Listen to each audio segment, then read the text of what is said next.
Hi.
Hmm.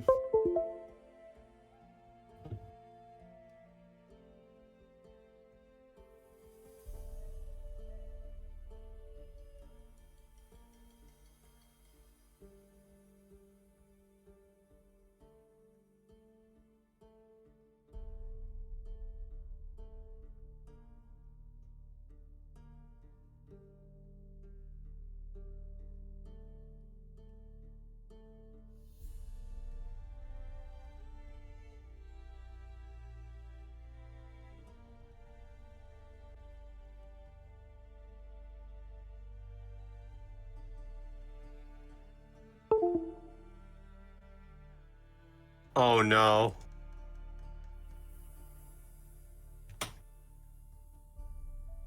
OBS, you're fired. We're taking this gun and we're shooting you.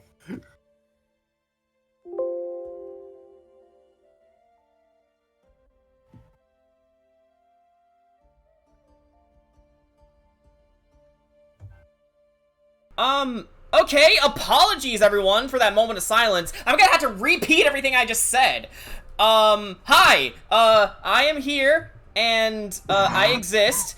So we are working on something with, Ricky and Corey because Dion wanted it. I went a little overboard. We are making, they're making a hoop and stick toy. They're making a top. They're making a tiny soldier. Majora's Mask, wise, we're almost done with the game. We just had to do side quests. One of them is really, really good, but we had to do it twice. But I'm going to do one half of it on screen, the other off screen, because I want 100%. If you want 100%, you'll have to do this too. It's stupid, I know. And for some reason, OBS decided to fuck up and not import my mic settings, even though they're right there. I guess the update from yesterday changed them behind my back. Jordan, I know whose fault it is. Whose? It's Anitu's. Now I have even more reason to kill that little bitch. Anyway! We're here now.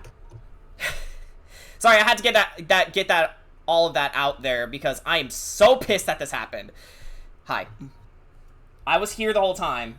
I mean, kind of wouldn't make sense if my stream didn't have me in it. It wouldn't make any fucking sense. So... Okay, I'll just reread everything just so you know that it's there. I did read everything, it's just didn't pick me up for some reason. Yeah, there was a line of code in OBS that was not my mic settings at all, so I don't know what the fuck happened there. I'm guessing that was something that my updates changed behind my back. That's what I think happened. Now, question: did it get the actual mic, or is it using the internal one that sucks monkey dick? I'm here. My nose is bothering me. I'm good. Hi, Brian. I'm just looking to some facts because I have a second exam tomorrow. And blah, blah, blah, blah, blah. So talk about your second exam. That sounds interesting. Sorry if I sound discombobulated, but you know what happens. Fucking Zenitsu. I fucking hate that character. Just to give you guys context, we did finish watching the Mugen Train arc last night, and I feel confident in saying that I hate Zenitsu as much as I hate Bakugo right now. Zenitsu never bullied anyone, though. No, but he reminds me of me, and that's what counts. I am the scum of the earth. And he reminds me way too much of myself. I'm fucking talking. Sorry. I get a little intense when I am trying to explain things. Okay, just to talk about that, because I know it does freak some people out. I guess part of why I have such an intense personality, whether I put on a mask or not, is, I didn't have a lot of agency as a kid because, well, my parents didn't know how to raise me, so therefore, I tend to come across as more cold or more extreme than I mean to be. So just know it's nothing personal. It's just how I turned out. I hate it too. But, you know, trying to change it, but there's only so much you can change if, you know, it's the only thing you've ever known growing up, you know? And excuse you, Brian. Thank you. Yeah, everyone's getting that cabin fever. I'm getting something. Irritable is definitely one thing. Like,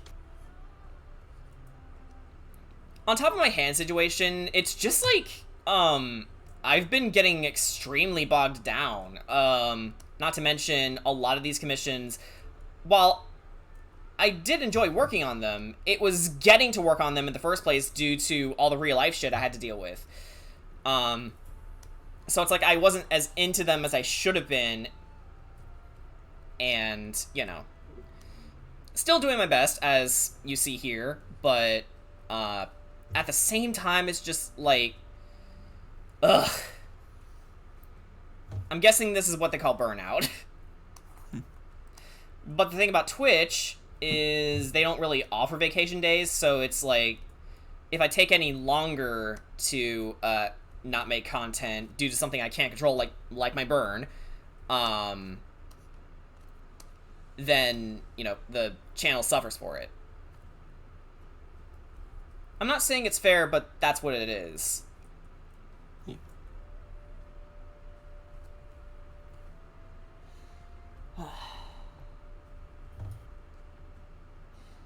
So, my exam is from a magic and ancient religion class, and we're talking about healing, love charms, curse charms, famous wizards and witches and mythology, and laws of magic. Oh, cool. Man, I wish that class was a thing in my college, because, yeah, again, we had theology, and I fell asleep. Probably not something I should be blithely admitting, to the interwebs, but yeah, that was the one class, that was one of the few classes I actively flunked in, because I don't know if it was the professor that was not engaging enough, or just me being a dumbass, but I consistently fell asleep in that class. Psychology too, now that I think about it. Yeah. Both attempts. Honestly, sometimes it can just be the professor, because like I've had a class in college that was kind of similar to that, where like the professor was boring. Yeah, like I think that might be it, because, you know, I'm sure they're nice people, but goddamn. Yeah, like basically to give some of you guys context, the class that I'm referring to was a digital multimedia class, and I kid you not, I kid you not, when taking this guy's course, it felt like you were being lectured by Ben Stein. Oh, yeah, I think I think I can suspect what that was like. Yeah, it's really dull and boring. He didn't sound like he had any enthusiasm whatsoever. I mean, I'm not much of a conversationalist myself, but even I try to, keep you guys interested. You can at least emote.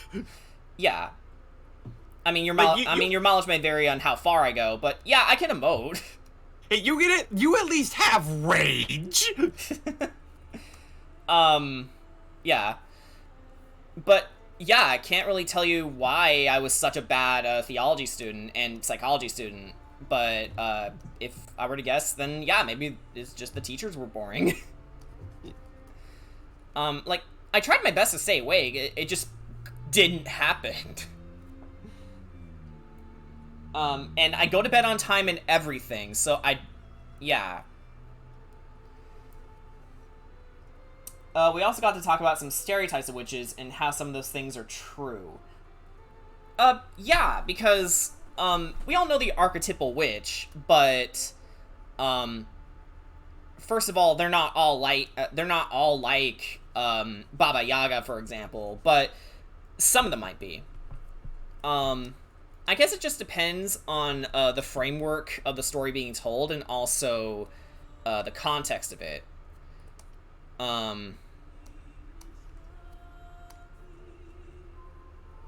I'm also partially vibing to this song in particular because if you never played The Witcher 3, this is the background music they use to play in the larger parts of Skellige, aka the Witcher version of Ireland, Scotland, and the British Isles, which, if you have been following my development for Phantom of the Forest, should sound very familiar.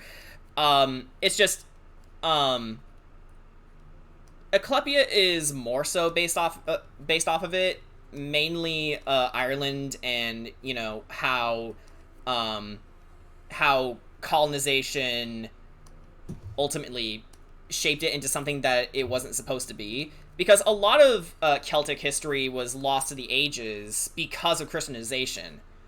Now, am I saying Christianity is a bad thing? No. Like, there are so many good people who practice it, and it does teach you good values. It's just, I can't deny that it did ruin a lot of cultures, Ireland especially, because while it didn't really remove the important figures from it, they did reframe a lot of characters and beings as nothing but, demons, because they're not the archetypal god, and we can't have other gods roaming around, so let's turn them all into demons. And it's like, come on.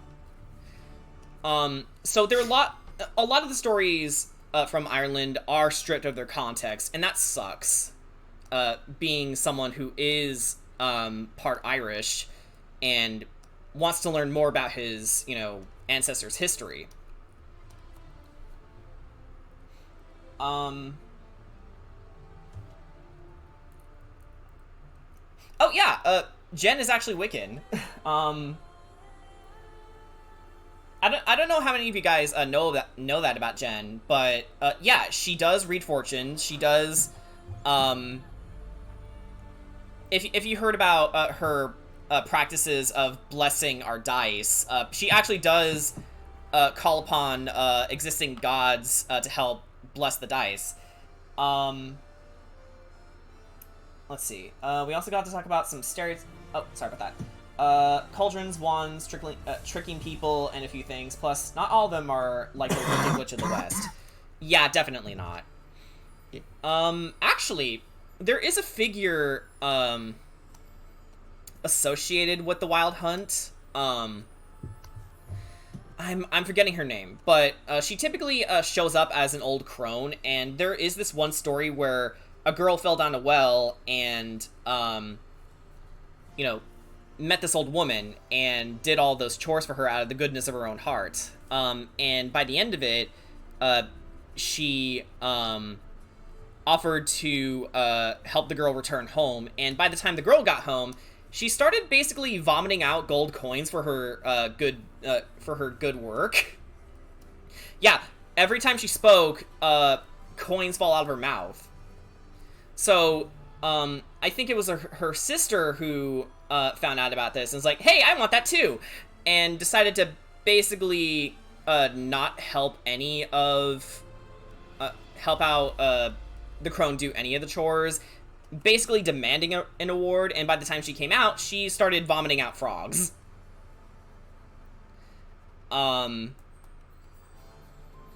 So sort of like an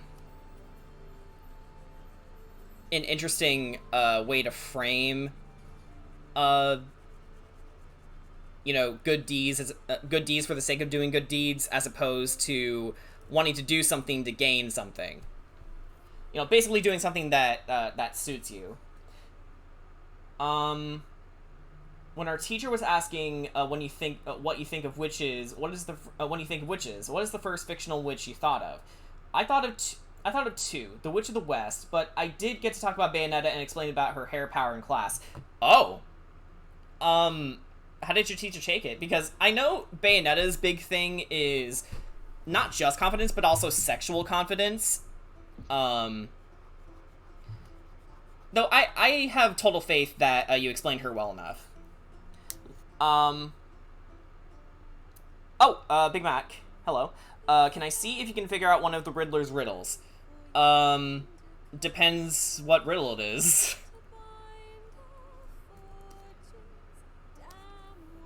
You could just be like Batman Brave and the Bold. Riddler, the answer to all your riddles is fist! When is a Minotaur's owner as high as an elephant's eye? Already lost. There's only one riddle I know, like the back of my hand, and that's, I think, the final riddle in Batman the Animated Series. When they got to the end of the maze. But I'm gonna reserve my answer on that until, like, in case you bring that one up. The answer is corn. Oh, okay.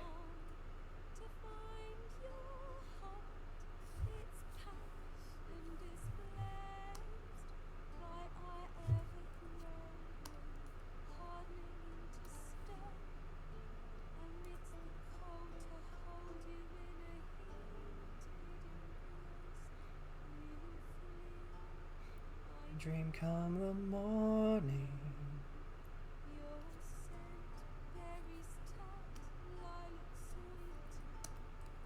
So yeah, Jordan, that Mugen train. Yeah. Now that I've calmed down, Rengoku was a good character. Not my favorite, but I liked him. Yeah. He served his purpose well, and I won't spoil anything for the chat, but so don't go ahead and do it in my place, guys, because, well, that's rude. But from the trope that I guessed very early on, I was accurate for the most part, and yeah, I can't really add much to the conversation other than I like Rengoku. He was good. Yeah. Rengoku, I know, is like throughout the Demon Slayer fan base is like, like I said before, he's a mixed bag for some people where it's like you get people who absolutely love him to death, but then you'll have some of the people who think he's a bit overrated. Like, I don't meet too many people who are in between. Yeah, I mean, I wouldn't say he's overrated, per se. He was just a really good character for what he was supposed to fulfill. Yeah. But that's not necessarily a bad thing. Like, if a character is simplistic on the surface, that doesn't mean they're automatically a bad character, which I hate that sort of mentality where it's like, oh, this character's simple. Oh, that must mean they're bad and boring, right? It's like, not necessarily. Yeah. Like, every idea has been performed. It's the execution of those ideas from the individual that matters.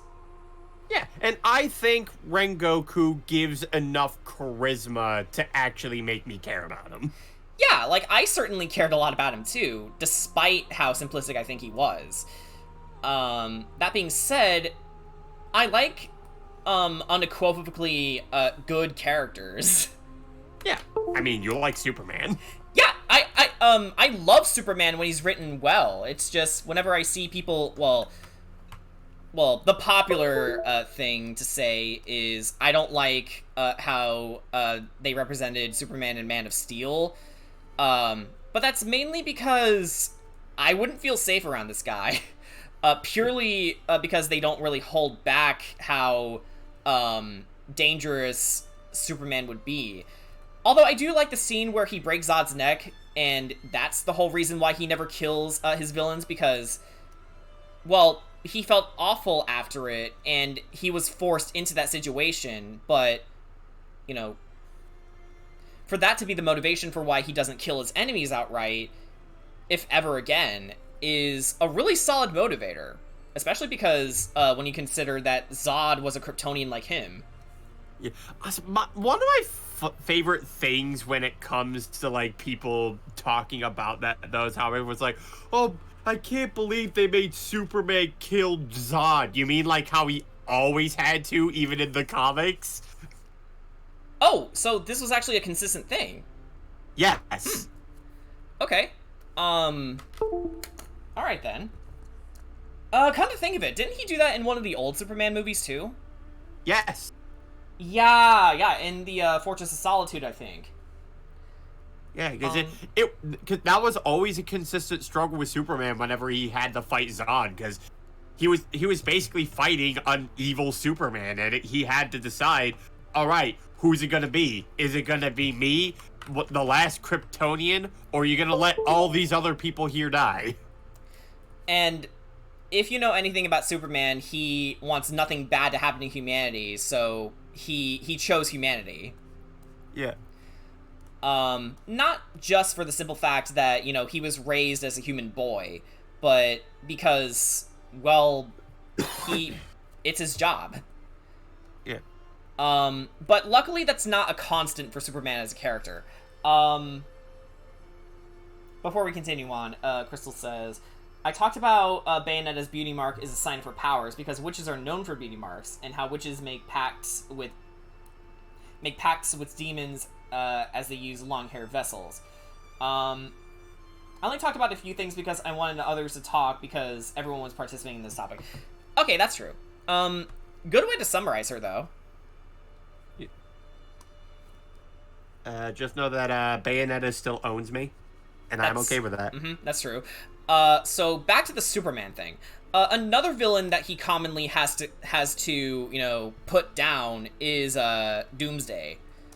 Because, you know, Well, yeah. Well, the other thing too is like I feel like they tend to make a big exceptions when it comes to monsters, because they're not human. Yeah, which, well, to that point, I think even Batman had to kill some parademons, although there are some stories where he does mouth off on other heroes for killing them, despite the fact that, well, they're kind of Darkseid's minions without a will of their own. Batman, you killed Dracula. Fuck off. In one universe, but yes. But Batman carried guns in the comics. No, he only carried them in the Golden Age comics, which were quickly dropped in the Silver Age, where his characterization was a lot more fleshed out. Because in the Golden Age comics, he was just a normal detective, just wearing a stupid bat costume. Let's face it, Batman wasn't really Batman in those days yet. They were just kind of finding their footing with him. And for all the other interpretations saying that he's a crazy cuckoo clown, no, that's Joker. And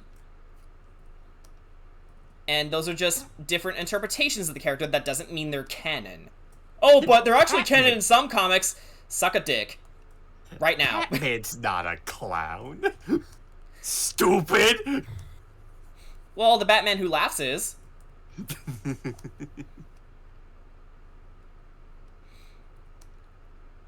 Actually, George, if I can go back to the Mugen train, can I just talk about probably one of my favorite moments in that entire movie? Oh, yeah? When Tanjiro was fighting Enmu on the top of the fucking train. Oh, Enmu was their name, okay.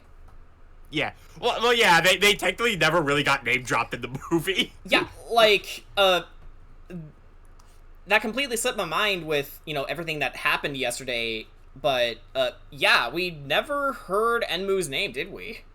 Yeah, no, but it's also, That but sucks. yeah, it's Hey, music! Get back here! You expect me to let you go? Go ahead.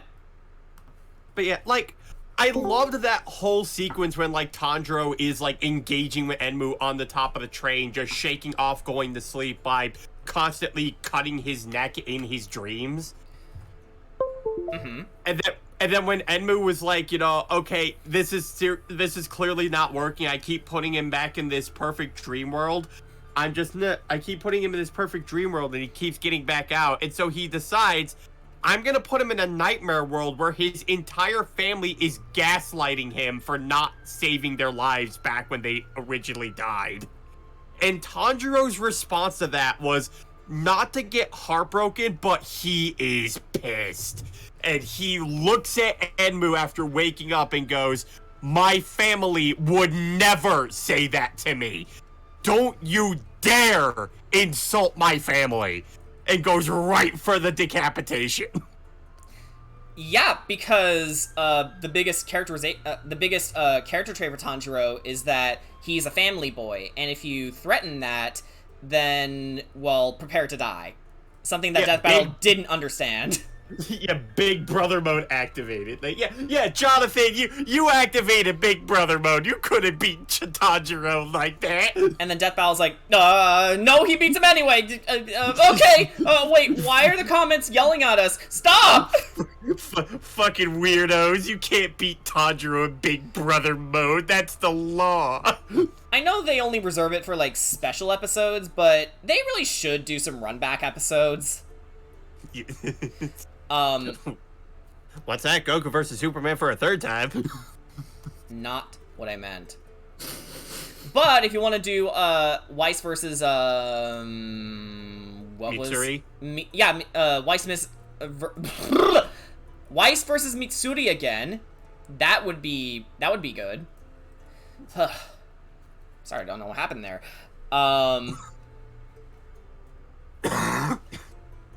My biggest problem with that death battle is how they were power scaling Jonathan. I didn't think it was good at all. Right. Again, if you're going to do research, even if it's for entertainment, you should at least put some effort into it. And don't hide anything just to make the other side look good. Yeah. Like, to give some of you guys an example just how bad that this was, they were comparing Jonathan to not part 1 Dio, but part 3 Dio. Yes. The Dio he never fought. It's, well, yeah, okay, so this is their, way of rationalizing this. Because, that Dio was using Jonathan's body, they attributed all of Dio's feats to Jonathan, which is not how that works. It doesn't. It's like saying an elephant can jump 10 feet in the air because their ancestor could do it. No, it doesn't add up. Just because some other creature has done in the past doesn't mean that they can do it. Yeah, because like all those movement feats that Dio was doing with Jonathan's body, those are still Dio's feats. Yeah, because he's the one controlling.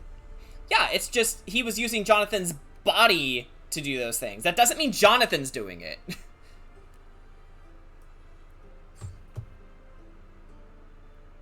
again, it's like attributing something to.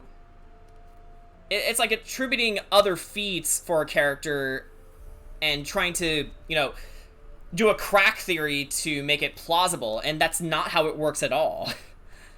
Yeah. And then there was also them scaling Jonathan to Joseph from part 2, and I'm like, how in the hell does that even work?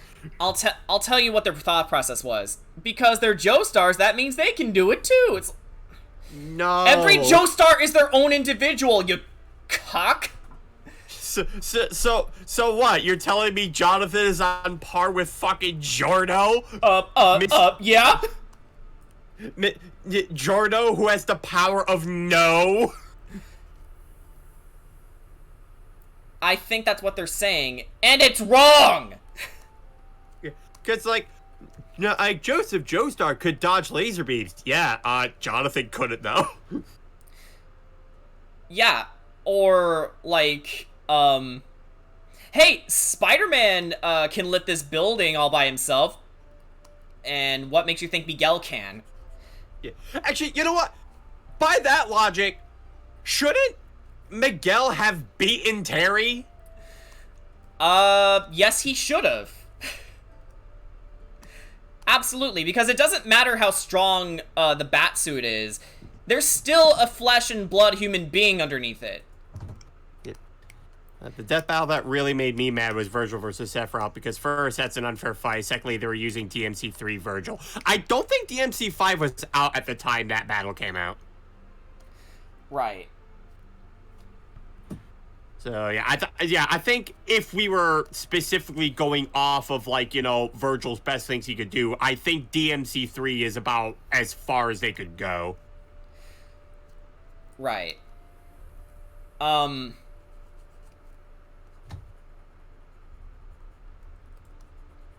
It's just... Jonathan has encountered 2 laser beams in his life. You want to know how many of them he's dodged? None. None of them, exactly. My memory may be foggy on a few things, but I know Jonathan, in terms of the rest of the JoJos, in terms of strength, is probably the weakest ones. But that doesn't mean... that's not to say he's a sucky character for it. No, it's just... his feats pale in comparison to his descendants. And that's fine. But don't make a liar out of yourselves by, attributing something that he can't do because another character did it with his body. Yeah. Because that's not how that works. The only time where that works is if Dio fucks somebody that is technically now Jonathan's child. Yeah, hey, Death Battle, see how flawed your logic is? And again, since we brought it up, the whole Weiss versus God damn it, I forgot her name again. Mitsuri. Mitsuri. The whole Mitsuri versus Weiss battle was bad too, because they went under Rooster Teeth's own flenderization on her and just made her summon one element, ice, and only a couple of summoned creatures, which Weiss can do so much more than that. She can fucking pinball herself to rack up serious damage. Why wouldn't you do that? Also, considering that Mitsuri's, persona is ice-based, just use fire dust! You have it! We can't, because we need to make Weiss lame, says Rooster Teeth. Well, considering that she's my favorite member of Team Ruby, I am disgusted, offended, and you're bad at research. Fix your shit. Fix your shit. God help us if they do anything related to Sai, or Sailor Moon for that matter, now that I'm hearing all this. Did they do something with Sailor Moon? They did a match between Lady Galaxia and Beerus, and that video got taken down because Toei's fucking garbage. Ah, okay, well, that's a completely different story.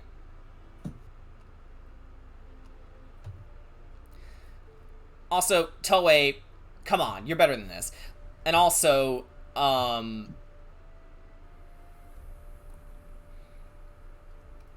there's misinformation, and then there's misinformation. what Rooster Teeth has been doing, what Rooster Teeth did rather in the Tanjiro versus Jonathan fight is probably leaning close to the latter. Yeah. And that gives people a false perception, especially if they haven't seen a certain series before. And you create a problem that wasn't supposed to be there in the first place. Because now everyone is suddenly thinking, oh, Tanjiro's weak sauce, when no, he's not. It's like, fuckers, read the manga. That boy does some unga bunga shit. Yes, and he is a good boy while doing it. Yes, he is in fact Team Mom. Exactly. That is the one thing Death Battle did get right. Tanjiro is in fact the group mom. Mm-hmm.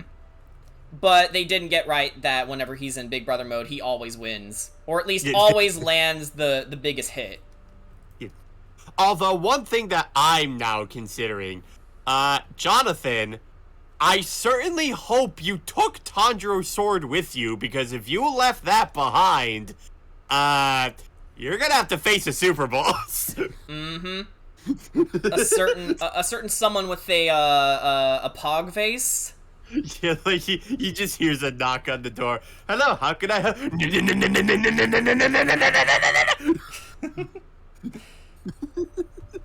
Oh yeah, for the record, we're watching Demon Slayer's Japanese dub. Yeah. Because I thought it was thematically appropriate. Yeah. Thematically appropriate, and also not all of season 2 got dubbed. Yeah. Not yet. Granted, it's almost finished dubbed. I think they only got one episode left. Oh, cool. But, like, we've already gone this far with the Japanese dub, so why not? Yeah, right. Yeah. So, I guess that was a good call on my part. And we don't typically watch a lot of anime using the Japanese dub, unless if it was for a few examples where it was unavoidable. Like that one Rurouni Kenshin movie we watched, Trust and Betrayal, was it? Yes. Yeah. Well, I preferred the Japanese dub because, like I said, the English voice acting was not good. Ah, okay, that makes sense. Everything else though is English. Yeah. I mean, also, sorry. Death Battle, I also need to ask you one more thing. Wiz, what the hell do you mean, whatever the hell Inosuke is? You know what he is. He is best boy, and I will hear no other words of the contrary. Someone clearly had it out for Demon Slayer behind the scenes. Like, that's the only thing I can think of. Either they didn't care for it, and in that case, I'm sorry you didn't like it, but don't spread misinformation, no matter what. Like, I knew it. It was Wiz. Like, okay. Like, going back to my hatred of Bakugo and Zenitsu, that doesn't mean I automatically, ignore all their feats. Like, Zenitsu, when he's asleep, is fucking incredible. The things that he can do is amazing, which is why I find him so frustrating, because he can be amazing if he just commits when he's awake. And for Bakugo, well, Bakugo is incredibly talented. He's exceptionally good in a fight, pretty smart, gets good grades, and it's just the only thing that sucks about him is his attitude, which I have seen no improvements over yet. If he just got over himself and stopped riding his own cock, then I would like him more. Does he do that in the manga? Please tell me. Yes. Thank you! Actually, funny enough, Jordan, I think we're about to get to a bit of that in the next season of My Hero. Oh, great. Then, my I don't like Bakugo arc is about to be concluded. Okay. Like, I'm not going to give you context. Thank you. I won't give you context to what leads up to it. Thank you. But, Bakugo does something for Midoriya where afterwards he does shout to him, "Stop trying to take all the burden for yourself." You're not alone, basically. Yeah. That's actually really sweet. I like that. Yeah. Yeah, Bakugo's, yeah, I will say, yeah, Bakugo certainly is getting better. Like, he hasn't exactly, I wouldn't say he exactly mellowed out, but, like, you can definitely tell, like, he is trying to change. Okay, well, if he's trying to change, then, I can applaud him for that. Yeah. And I can also say the same thing for Zenitsu in the next season that we're going to be watching. There are going to be some points where, there are going to be some instances where it's like, he does get a bit more bold. Thank God. Yeah. But let's be real here. We all know the real reason Jen's excited for season 2. Yeah. And in my case, I'm excited we get to see more of Mitsuri. Yeah. Next season that gets aired. Yeah. Yeah, because she's in the next arc. Yay. My favorite Hashira's finally going to get some moment in the sun. Yeah. The love Hashira. Yeah. Honestly, I think that's why I like her so much, because she stands for something greater than herself. Yeah. And if I never told you guys, well, here goes. My favorite legendary Pokemon is Azelf, because it stands for willpower, which is such a boss-ass thing that no other legendary does, and it's like, holy crap, what a thing to represent. Yeah. And it's not like, you know, oh, it's cool because it represents it for just for representing it. No, like being the living embodiment and the reason why so many people have this inner strength is because this Pokemon is the one that started it all. And it doesn't look like much. It's really tiny, but it stands for something so much bigger than itself, and that's why I like it so much, I think. Because you expect a creature to be ultra strong looking, you know, to represent willpower, but no, it's just a tiny little fairy. And I think that's amazing. I will say this though, Jordan. When season 6 does come around, there probably are going to include a moment where I'm just gonna warn you ahead of time. I will not be okay. I may need therapy. I think I might know what that is. I don't remember the details, but yeah. You will have therapy.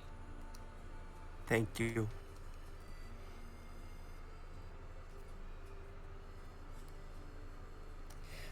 But yeah, Inosuke is definitely best boy. Like, it's funny. I like Inosuke way more than Zenitsu, but that's mainly because Inosuke's such a goofball. And I've equated him several times to being like the murder hobo of the group, because it's true. Like, he has no manners, he can't sit still, and he just wants to, you know, murder everything in sight. And I think he would agree with me. Yeah. Say, yeah, death and carnage! It's like, Inosuke wants to murder everything. Yeah, pretty much.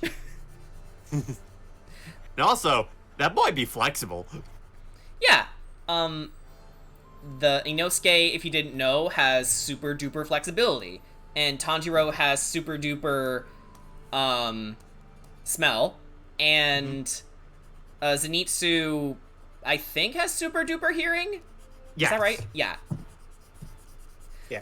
Actually, someone actually brought up a really interesting point to me with Zenitsu's like the whole thing with like being better as a swordsman when he's asleep compared to when he's awake. Because when he's awake, he's taking in so many sounds at once, and because of that, he gets like super overwhelmed. So it's hard for him to actually like do total concentration.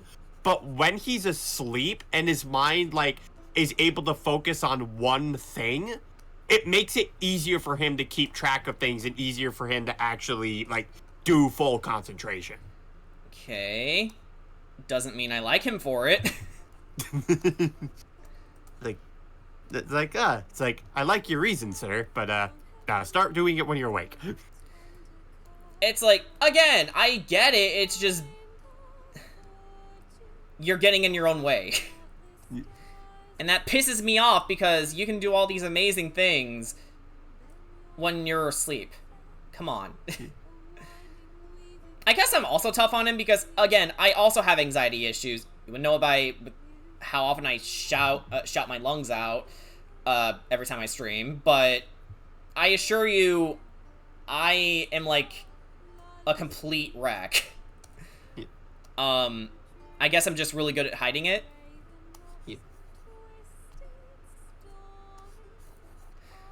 But I wouldn't say the personality you guys see on stream isn't necessarily how I see myself. Just gonna be completely 100% honest. I'm putting on an act.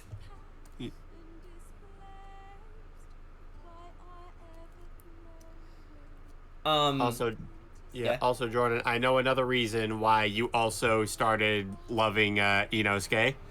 What's that? Because he has ranger skills. Yeah, that's true. I even pointed out, wait a minute, he'd make an amazing ranger if he were converted into a D&D character, because he has primeval awareness. How cool is that? Yeah. And yeah, that primeval awareness, if you don't know in the context of D&D, it's basically a ranger's spider sense. Well, technically, in-game mechanics suggest that it works best on creatures that you're proficient in hunting, and it allows you to track them down easier and let you know if they're in the area or not. That's basically what Inosuke did when he was tracking down those spider demons, because, he could just feel them out and, track them down. Just by, analyzing the environment.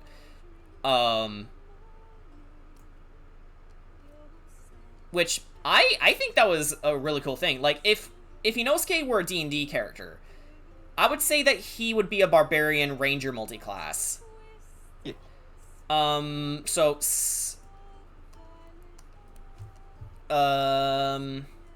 I'd say maybe, I don't know, berserker, barbarian, and hunter ranger. That's what I'm thinking. Actually, I saw Tulok's video on how to play Nezuko in D&D, and his multi-class was interesting. I did not predict it at all. Yeah, I only saw a glimpse of it because, you told me only to watch a little bit of it and then click away immediately. But let's just say I don't agree with it. You don't agree with Barbarian Paladin? No. Because I keep saying that Nezuko, just from the fact that she fights using, her bare limbs, I think she would make a good monk. At the very least. Barbarian would make sense for the rage part, so I can see that working.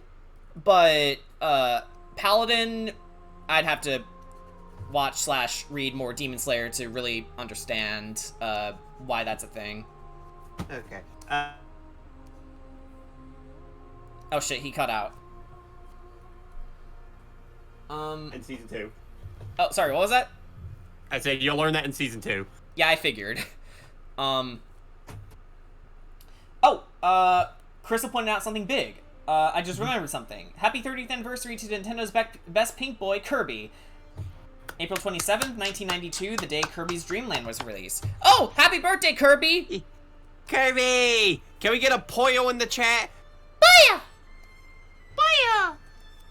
Oh, yeah, in the chat. But by all means, do it out loud, too. Yeah. Baya! Oh, hey, Channon's Oh, sorry, I had to look at what, the emote was doing, but okay. He is inhaling. Inhaling the Poyo?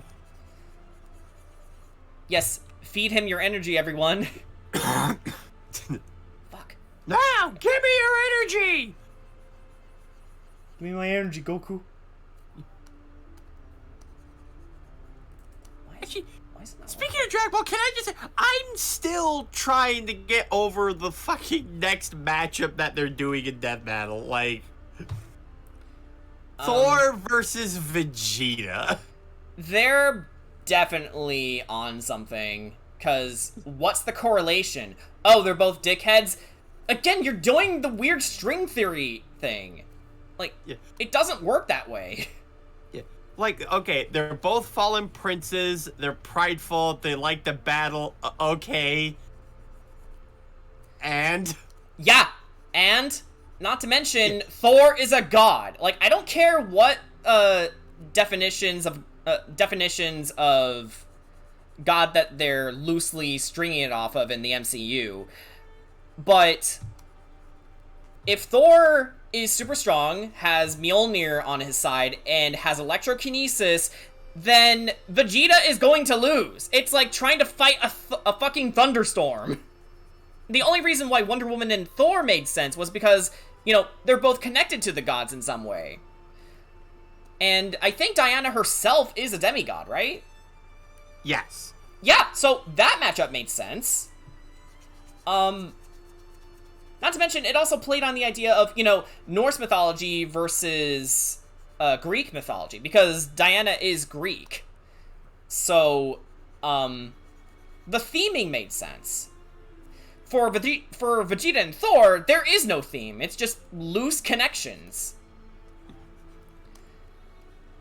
Like, very loose associations.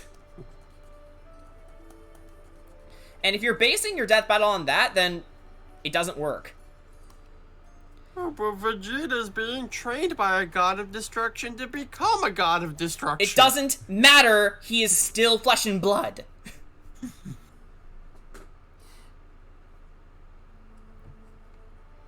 Oh, no problem, Shannon Zard. We're just happy to have you. Anyway, I was watching My Hero Academia Season 5 earlier today, got halfway through. Neat. Got to see all the children fight each other. Yeah. And again, guys, I think shortly after we color this whole thing in, we will play more Majora's Mask. And I think at this point we'll do mostly side questy stuff and some minigame stuff. So there's not a whole lot of the game left. So, yeah. It just depends on how fast we finish. Yeah. Also, Jordan, can I tell you a funny story?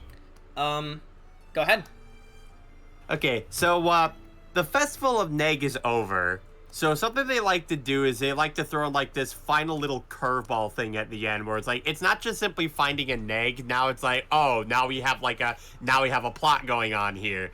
And there was supposedly vandalization going on at Grave Danger that we had to figure out what was going on, because it's whatever this thing is, it's drying up all the negs.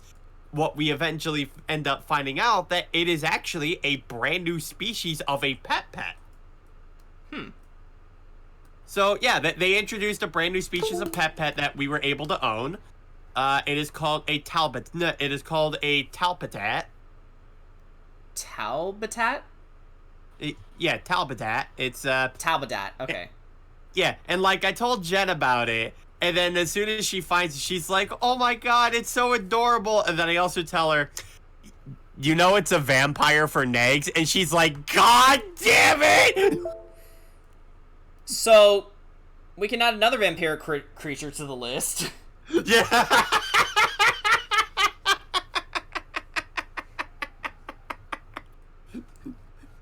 Music, you're either taking a very long time to start, or you're broken again.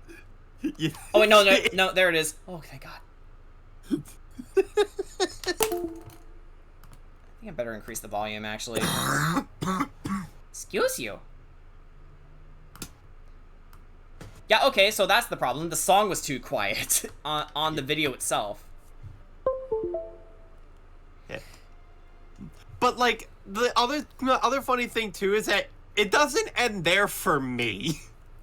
No? Yeah, because one of the negs I was allowed to pick from was, oh my god, sorry, I have to stop you for a second. Ricky's hair is purple! Yeah!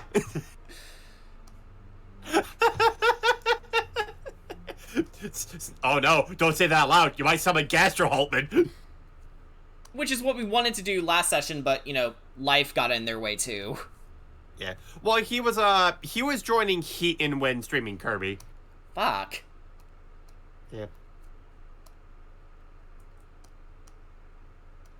And yeah, for Avi, it's like, yeah, no, Kirby in the Four Gore lands takes priority over things.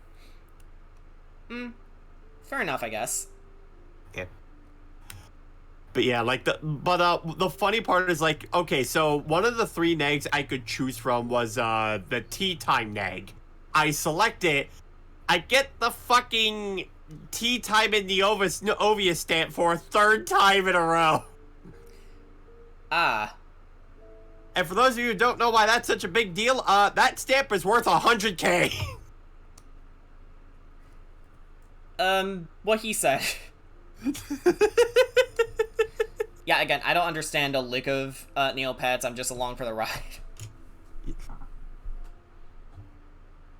Just 3 days in a row, it's like, oh, cool, I'll take 300,000 money.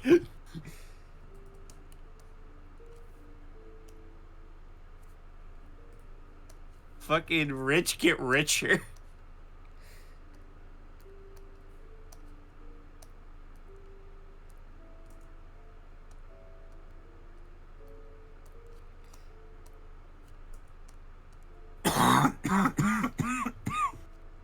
Corf. All the Corf. And it's a damn cabin fever. Like Crystal, vampires just appear. I won't even think or even talk about vampires or Curse of Strahd. And boom! I even rolled a fucking vampire cookie from Cookie Run. It's like, what is fate trying to tell her? What is fate trying to tell Jen here? That your life sucks. Get it? Because suck and blood and give me your neck. Said Strahd. And the music is back on the correct volume now. Yes, lady, you have a very lovely voice, but calm down. Ugh. Oh yeah, and Jordan, when we were watching The Legend of Vox Machina, Jen was immediately getting attached to Vax. Fucking gets bit by a vampire. That is true, yes. Yeah, Vaxeldan, or Vax, is definitely Jen's favorite character and husbando, I'm noticing. I can see why. But, yeah, dude gets bitten by, Silas, Briarwood, and he's a vampire. It's like, god damn it. Vampires, leave me alone. Don't make me get the cross out. Don't make me get the silver sword. Since vampires are also weak to silver. Actually, you know what? Fuck this. Just dials a phone. Oh, let me guess. Are you calling a Belmont?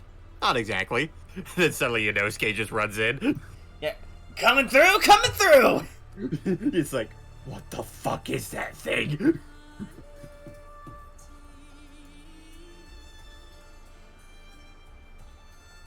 Makes me wonder if this will still happen even after Curse of Strahd ends in the future.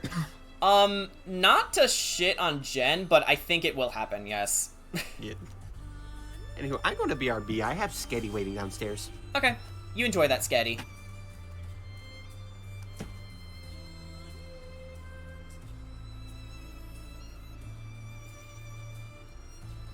It will, I know it.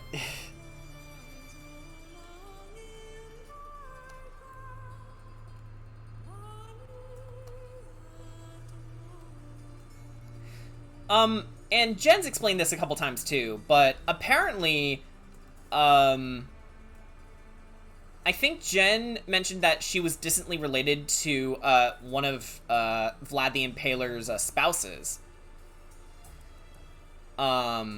Which, that in of itself is fucking crazy, because that means there's Transylvanian blood in you.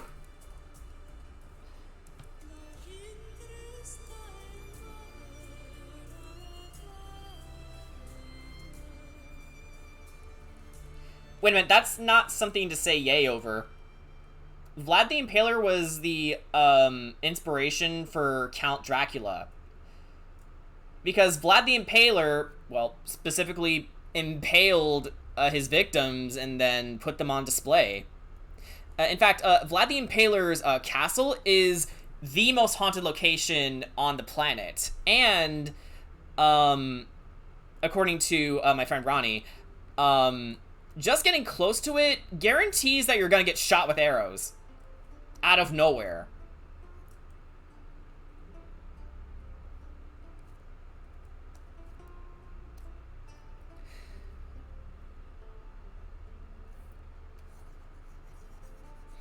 Like, the thought alone should be concerning.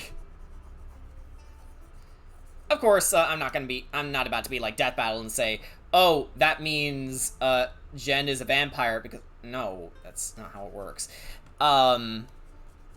Nor, does that mean she's gonna go down the same path as, Dracula's, Vlad the Impaler's, spouse. It's just a weird, thing about fate.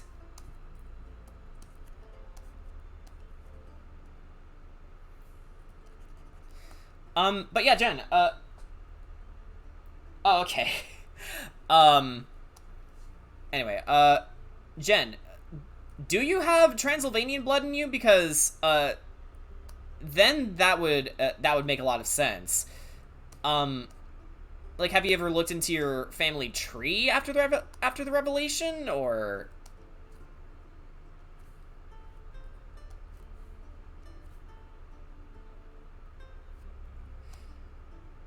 Yeah, what is it about Twitch that doesn't seem to work with you? It's weird.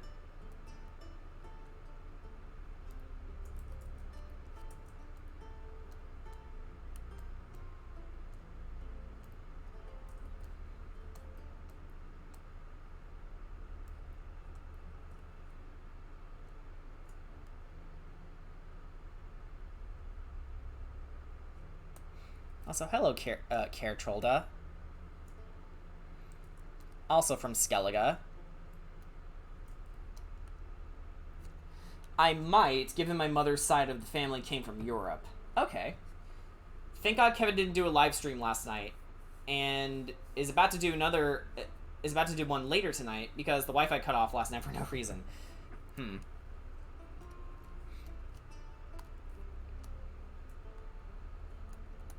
Yeah, that be a problem right there.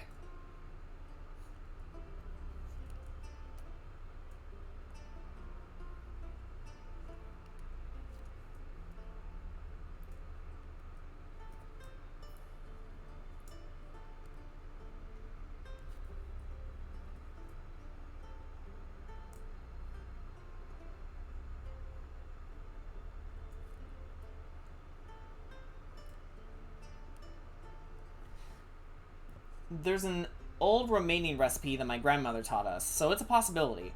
Also, these vampires, man. I may have a rare blood type, but come on.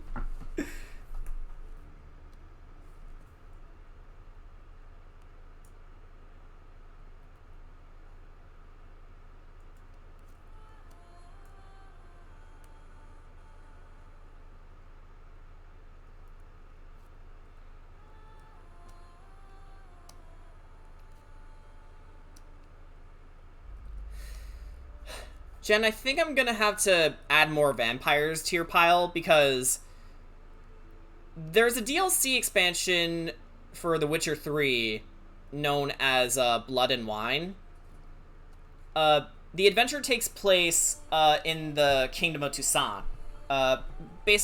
which is based off of real-life France and Italy. And the main antagonist there is a vampire.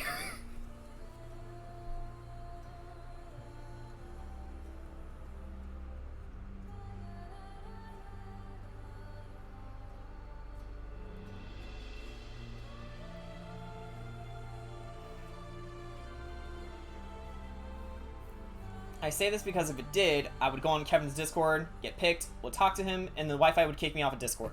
Yeah, that would have been shit timing.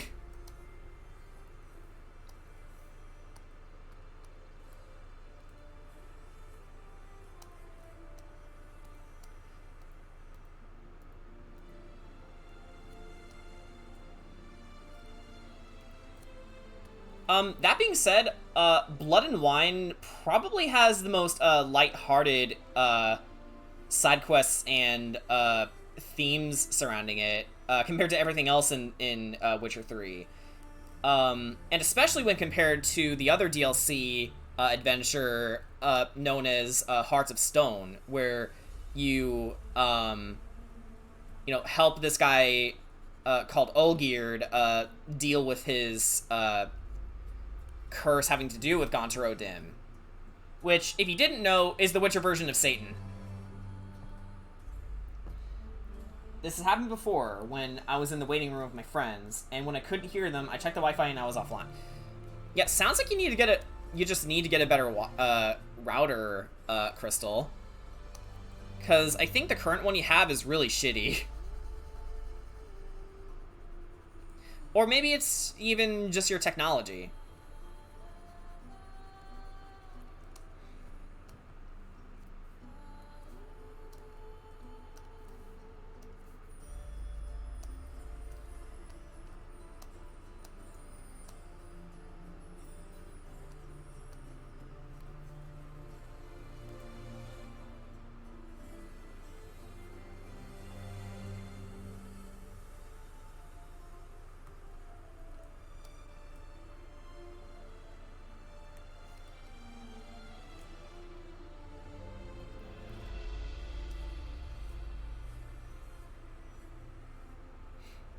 But yeah, the reason why I'm doing another playthrough on the side for Witcher 3 is because I never actually did those DLC. I actually never did the DLC for Witcher 3 on my first playthrough, so I really want to experience them this time. Because, well, again, I heard amazing things about it, and I wanna give the game its due. Because for all its faults, it's still a really good adventure that I would highly recommend.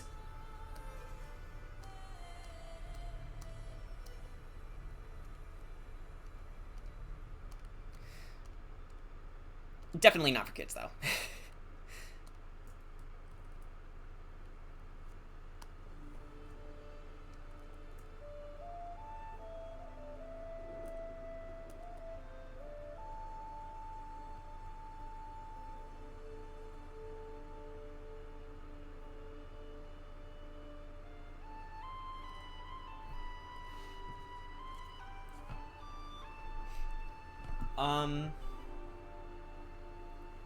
Also, Monster Hunter Rise has an expansion coming out, Sunbreak, and the Elder Dragon in that game is based off of Dracula, he's so cool, and the other two monsters are based off of a werewolf and Frankenstein's monster.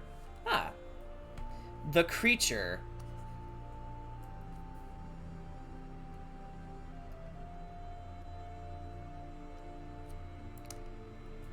Okay, yeah, that blends in a lot more.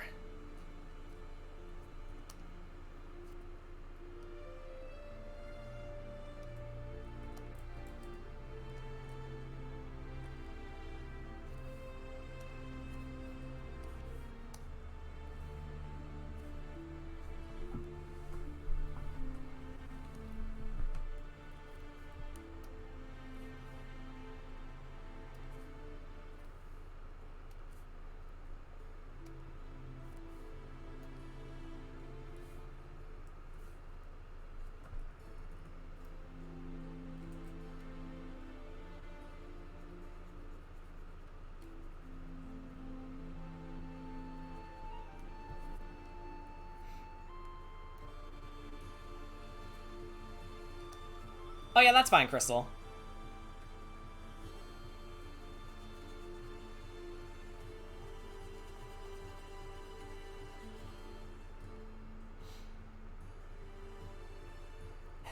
Ricky, what do you have there?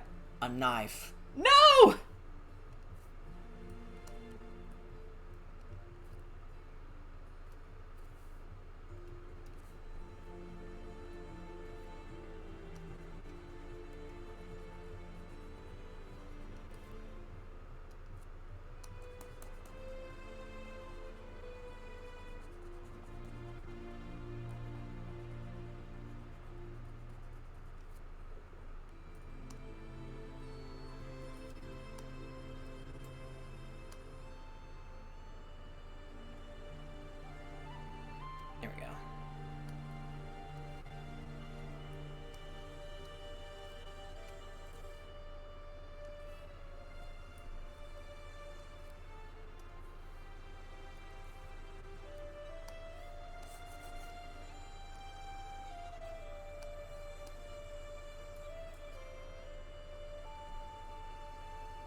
think Brian's back.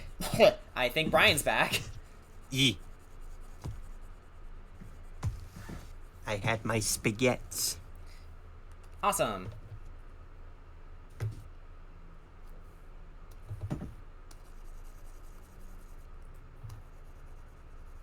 And how was the spaghetti? Oh my! Yeah. I was about to ask that, but for some reason I stopped myself.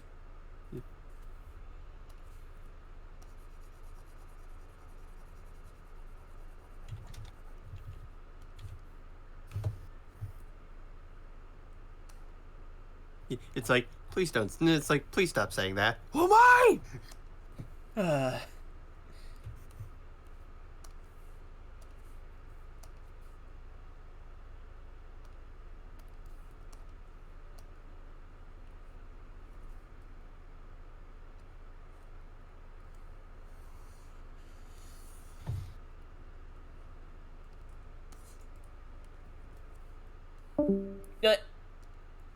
Music, you died again. Fine. We have another track anyway. Eh.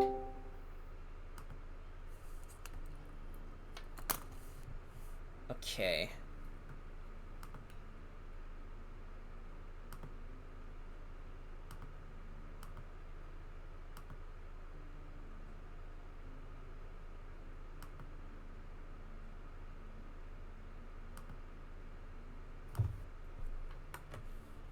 Yeah, so I'm gonna try something weird here.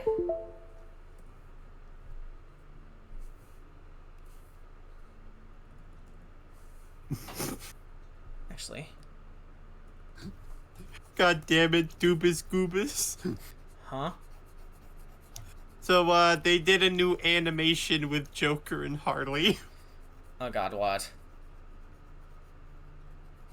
Where he's just like, okay, so just so we're perfectly clear, I don't actually love you, and you're about as worthful to me, and you're about as valued to me as a piece of shit on my shoe. Yep. That's awful.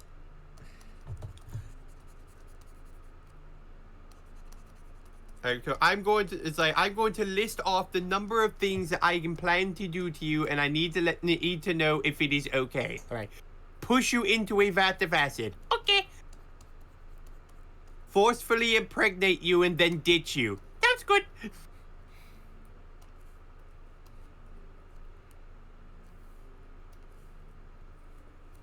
Rip off your face. That sounds hot. Hot!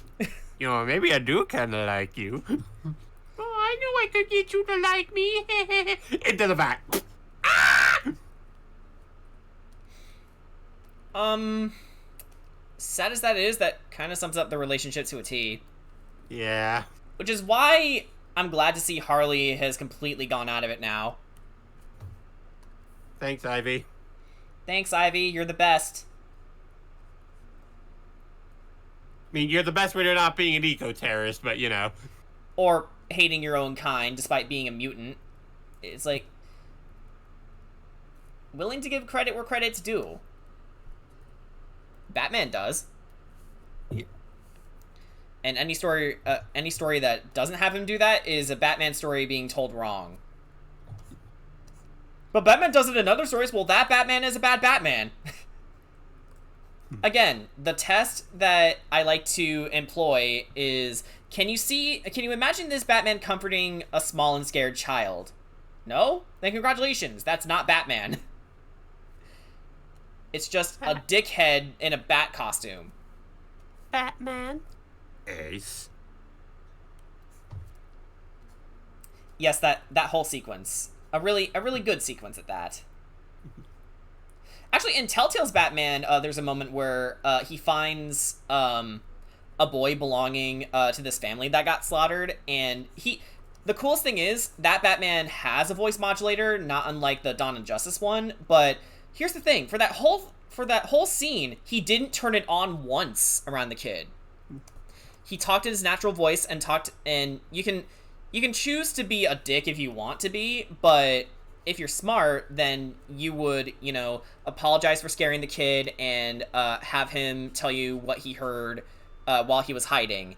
And the kid can even save Batman, and that's the exact words you can tell him is, "You're the kid that saved Batman. And no matter where you go and no matter what you do, that will always be true, and I will always own you, and I will always owe you one." Like, Batman is, for all his faults that people tend to see in him, he's really gentle around kids.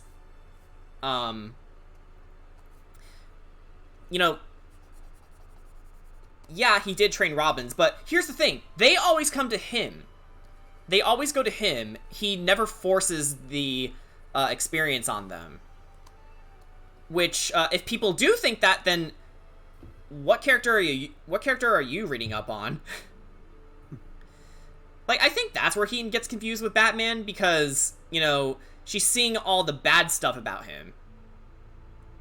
I can only guess because I don't know her. So, tell me I'm wrong.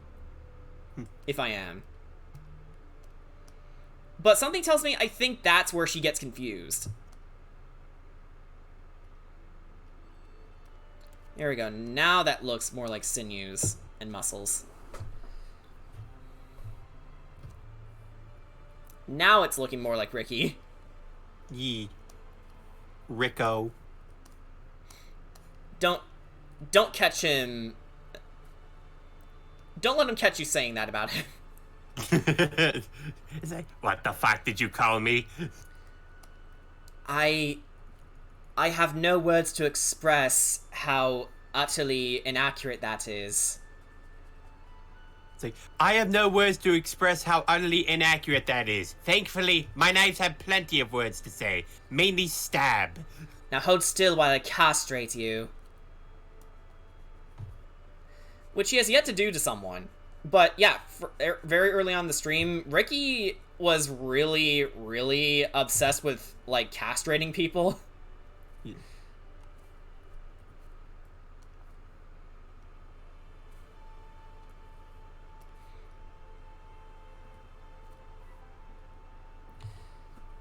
I still remember something from the Justice League Batman. Diana's a remarkable woman. She's a valuable friend. She's standing right behind me, isn't she? Yeah, Justice League Batman is surprisingly really funny. And specifically the animated version, not, the one where he kills people. Because, quote-unquote, he doesn't care anymore. Like, fuck you, that's still not Batman. Even at his lowest, Batman never stops being Batman. Actually, another funny exchange between Batman and Wonder Woman I also like is that... Hey, have you ever thought of being down there? I'm down there all the time. Yeah, but it's just a job to you. I mean, being down there to have fun. Maybe with someone special. No dating for the Batman. Probably going to your brooding time. One. You're an Amazon princess from a colony of others, and I'm a rich kid with issues. Lots of issues. Secondly, dating within the team leads to disaster.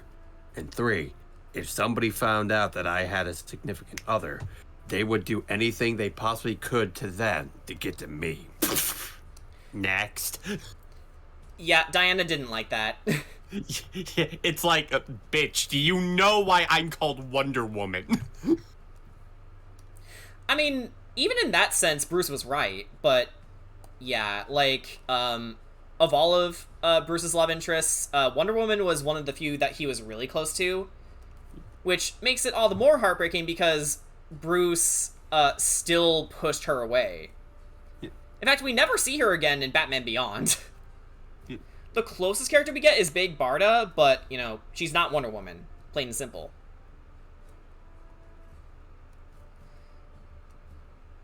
Yeah, I thought I'd work in the blood clots afterwards.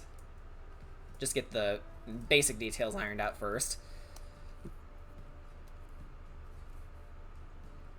Oh yeah, I also forgot one thing. His facial scars from the Displacer Beast. Yeah. Can't forget those. Yeah, none of those.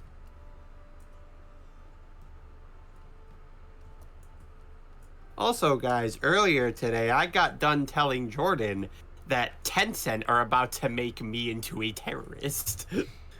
Yeah, if you didn't know, they buffed both Blissey and Greninja. Both of my mains. Yep. It's amazing how Chansey ended up why do I keep saying Chansey? Same family, wrong Pokemon. Blissey became one of your mains. Yeah. Well, the thing about MOBAs as well is that it's not the most wise to specifically stick to a main. You do want to try to learn, like, multiple Pokemon, multiple, like, different classes. So, in case your team needs something to fill up, you can. My main issue mostly is just that I'm not typically the biggest fan on how a good chunk of the other Pokemon control.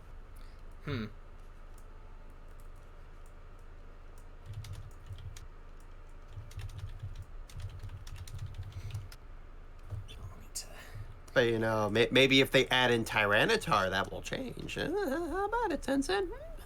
Added my boy Tyranitar? No. Fuck you. Fine, I'll add him myself. Are you a game programmer? Yes. I don't hold up my own game designer card. I hold up Dr. Crafty's. And then Crafty storms in the room and goes, "Give it back." Yeah, but Crafty, this is your chance to prove something to the Pokemon Company. And that is that you're better as a game designer than they are. Like, he actually has to think about it. Sorry for putting words in your mouth, Crafty, if you're watching this, although I know you aren't because I don't watch your channel either. Sorry, dude. Now, see, this would be the part where Crafty would plug his show. Like Boone did during Curse of Strahd. Yeah. Also, Brandon, why do I hear Harlot laughing in the distance? Why do I hear whore laughing in the distance? That's what? That's what harlot means. Yeah. Hey, Jordan, how do you know that? I am a dark fantasy writer, so I have researched a lot of medieval terms or outdated terms to fit the time period, or rather the appointed time period of which my setting takes place in. So I know a lot of nasty phrases. Yeah. Huh? What? Who? Huh? Chinana Arts is now following. Oh, hi, Ariana. Ariana. Hi, Ariana. Welcome to the stream. Yeah. They just messaged me on Discord, and I told them I was in a stream with you. I'm like, hey, I'm a link to your stream. Yeah. We're happy to have you. Hi. We are just doing some commission art. I actually got this from one of my Curse of Strahd players, and they wanted their character Ricky, the Misfortune Bringer rogue, with the Spectre transformation from Grim Hollow, along with Every Marie's Kobold Sorcerer Artificer Corey, and he wanted us to have them make toys for some orphans together. So with Ricky's wood carving skills and Corey's metalworking skills, so combining their talents together to make all these toys. Yeah. And for once, Corey doesn't have the macaroni arm. Well, because that's not her. Yeah, we actually have a really horrible inside joke in regards to that, where in one of the most penultimate story moments in our Curse of Strahd game, Corey ended up losing her arm to Strahd's advisor, Rahadin. and she had to build a robotic arm to replace it, thus starting her on the journey to change classes, basically. But my brother Alec, who was a guest player at the time, brought up the fact that after Corey made that doodle of her getting a really small arm, that he said, "Fucking macaroni art arm," and the term just stuck ever since. Again, it's super horrible, but it's super funny. and Dana's been drawing her character that way ever since. Yeah, again, if you don't believe us, then Dana has like a whole slew of doodles with Corey with the macaroni art arm. And it's just become a running gag in doodles specifically. Like in game, Corey is actually a really fast learner. She's a really quick study, and she built the robotic arm mostly entirely by herself, actually. So she's really handy with tools. But the macaroni art arm is just too funny to ignore, so... Again, it's awful, it's horrible, and it also fits with the dark fantasy theme, so that's why we like it. Yeah, well, I mean, it can't be too horrible, because Dana's in on the whole thing, too. Yeah, like, as long as it's consensual, it's fine. Yeah. Like, I'm sure if she had a problem with it, like, she'd tell us to stop, but no, she supplies us with the fucking art. Yeah, it also has to do with the fact that,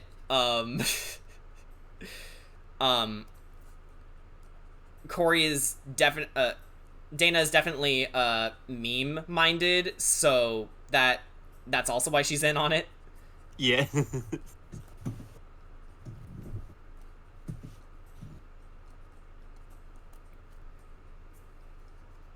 Also, I recognize this song in The Witcher 3 from Anywhere. Want to play Gwent.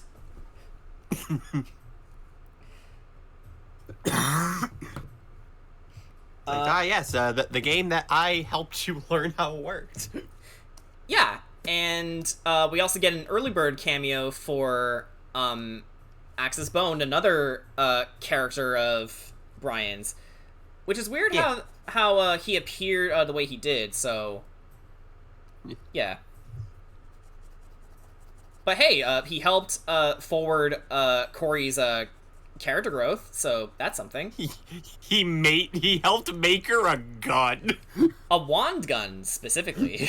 Because not only did it give Corey firearms proficiency, but it's also a spellcasting focus.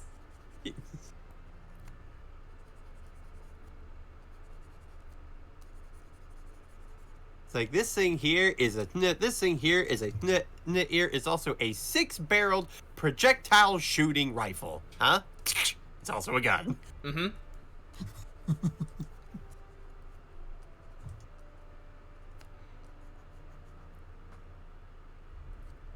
It kind of reminds me of some funny moments in some D&D campaigns I was and am currently in. Oh.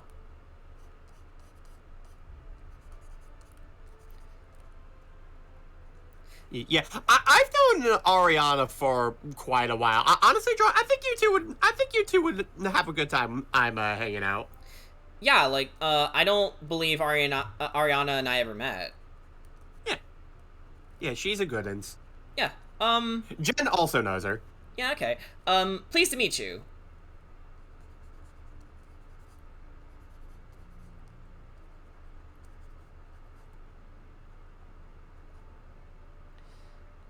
Next, you're going to tell me that someone had turned a fighting staff into a sniper rifle. Axis could do it. I mean, yeah, just give him time and a reason. You don't give him ideas. He'll do it. Yeah, none of the characters know it, but Axis Bone definitely has some ulterior motives. Yeah. Like, why did you turn that man's walking cane into a sniper rifle? Because fuck the rich. Yeah, he has a thing against the rich. mainly because of how he was brought up as a kid, and he's held a grudge over them ever since. Yeah. Which is going to be interesting if he ever meets Kira. Yeah. Not saying he will, but he might.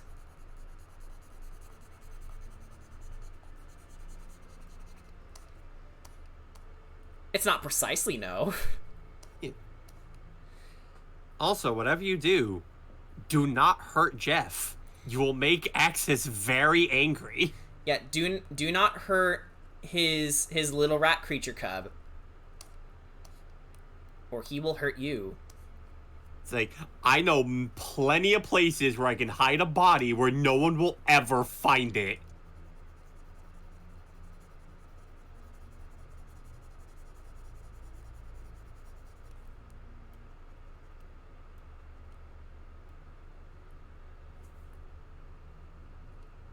Okay, pretty soon we are going to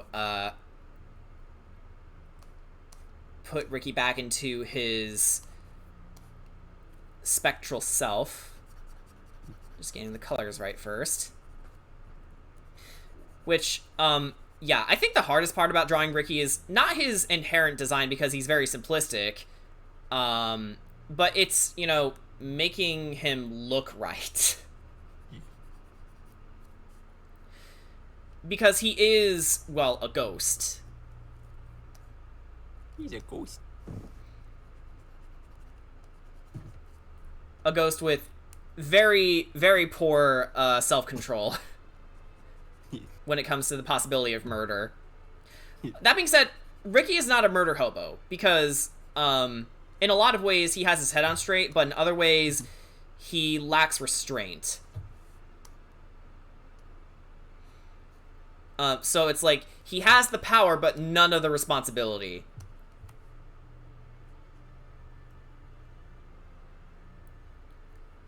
Okay, I think Justice ones will,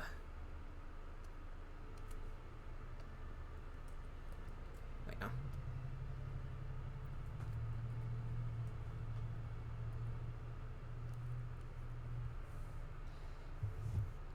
The only character I'm currently playing is a divination wizard who has the soul of her deceased older brother trapped in a spell book she uses. Oh, wow. That sounds interesting, yeah.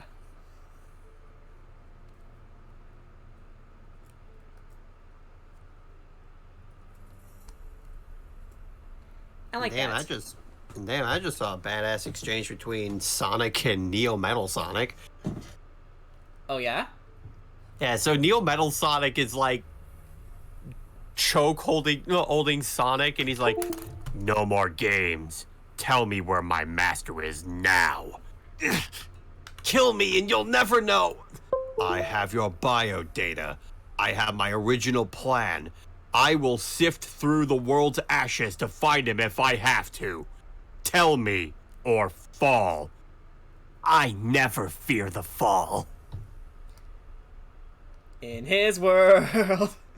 I mean, no, that actually really is a really good spin on that. Then Neo Metal Sonic karate chops him in the neck. Naturally. Yeah. Which, by the way, in real life, be careful when actually doing that, because you can actually kill a person doing that. Mm-hmm. You actually can.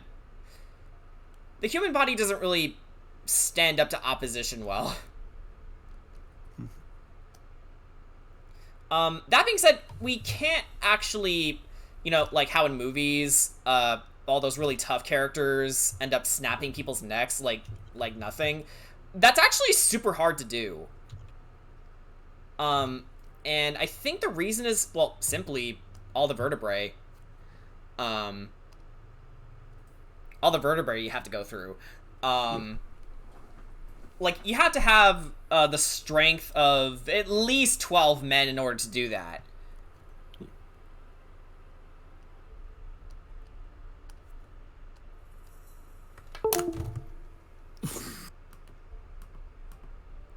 Just making sure we're on the right layer here. Yes, we are. God damn it, Bandai Namco. What did they do? they posted a picture of Klonoa making the gas face, and for the caption, it reads, "When you tell a whole story and forget to unmute your mic." Heh, funny thing, that exact thing happened to me early in the stream. Yeah. Well, I mean, hey, it's great that you're actually advertising this game, Bandai Namco. Yeah, but, like, it's not gonna help your sales. It's like... Do they want this, collection to fail or something? I mean, to be fair, it's not the weirdest Klonoa advertisement I've ever seen. Oh, really? Yes, there was an advertisement for Door to Phantom Isle that deadass said, quite possibly the only thing weirder than your sister. What the fuck? What does that mean? What are you implying?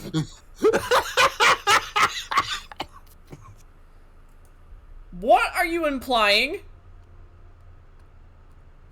And do I have to punch you for it?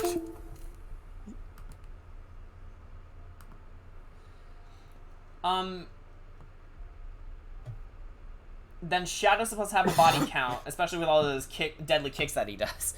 Yeah, especially if you pick the evil route in Shadow the Hedgehog, which I know doesn't matter, but I know I know people like to pretend they have a choice in that game. Oh my god, I just remembered another advertisement for Door to Phantom Isle. Oh yeah? I can't believe they got away with this. Uh-huh. So you have these two married couple about to like, it looks like they're about to go in for a kiss, but then you just hear them say, "Hey baby, I want Klonoa, but Susan, I have Klonoa." What? It's like, that's the only thing I can say to that. It's like, huh?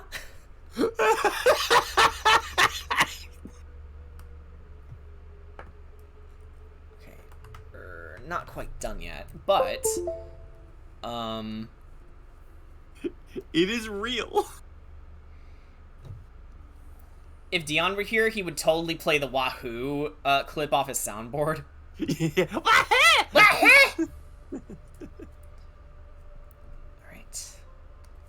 Okay. Time to make Ricky look more like Ricky. So to do that, we are going to lower the opacity, and then add a glow to this. Wait, no. Thinking too far ahead.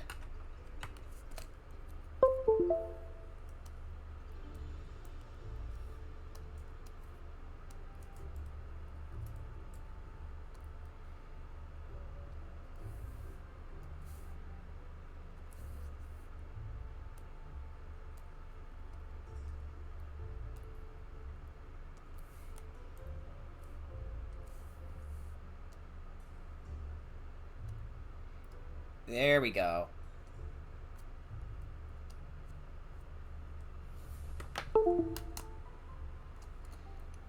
I tend to think ahead a lot when I work on my art. Yeah, like it's an annoying thing to deal with.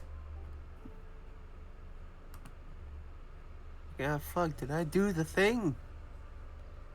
And there's like, no, I fucking didn't. Why didn't I do the thing? Like, okay, did I do this? Nope, sure didn't. Or one of those other instances where it's like, wait, did I remember to save? Oh, yeah. Like, okay, now we're good. Wait, did I save? And then, like you literally just did. Like, can't be too careful. I don't even know what noise I just made. That's also another thing with my streams. I make weird noises sometimes. What am I saying? All the time. Alright, hang on. We need to, Hey, we need to point you in the right direction. Almost there? Okay.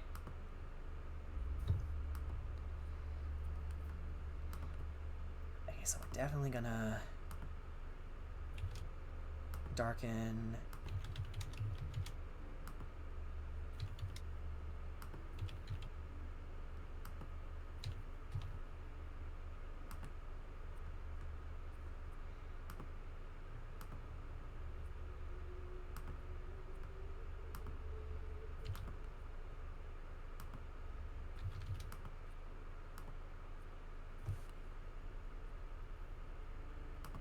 Seriously, I don't understand about the sister thing, honestly. Don't worry about it. I'm gonna worry about it. Don't worry about it. I'm gonna It's worry fine. about it. Oh.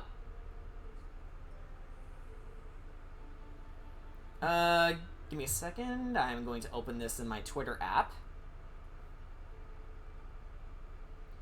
Ah, neat. You know what? Like and retweet. There you go.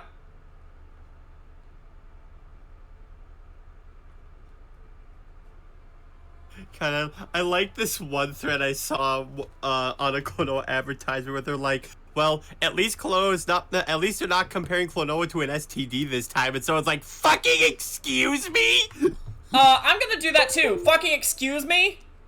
Yeah, that was the whole, hey baby, I want Klonoa, but Susan, I have Klonoa. Oh my god, did they make a chlamydia joke? Is that what that is? You mean to compare our little boy, our little Cabot boy, to fucking chlamydia? What the fuck is wrong with you? Good night, everybody! Thank you, and good night! Oops, I did a fuck up here. But I'm gonna fix it. Did you actually not get that till now? What, me or Brian? I think Brian got it, but I need to remind you, I'm not a big fan of Klonoa yet. Like, suffice it to say, I like him. I've known about him. I know that he's been around for a while, and I like him. It's just I haven't played the games yet. How could I have known?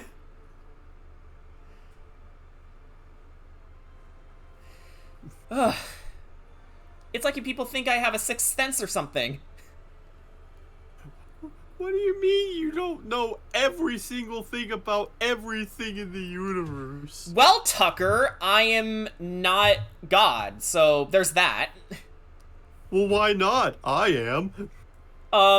Yeah, Mom, I told the streamer that, I am God now. Tucker, what the fuck are you talking about? Get back to studying for your history exam tomorrow. Wait, history exam? Tucker, how old are you? I am, get to the point. I am 16,000.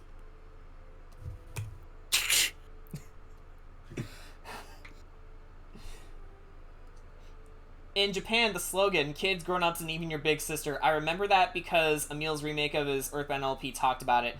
Oh, and it promised tomorrow! Oh, thank you for following me. You know what? I'll follow you back.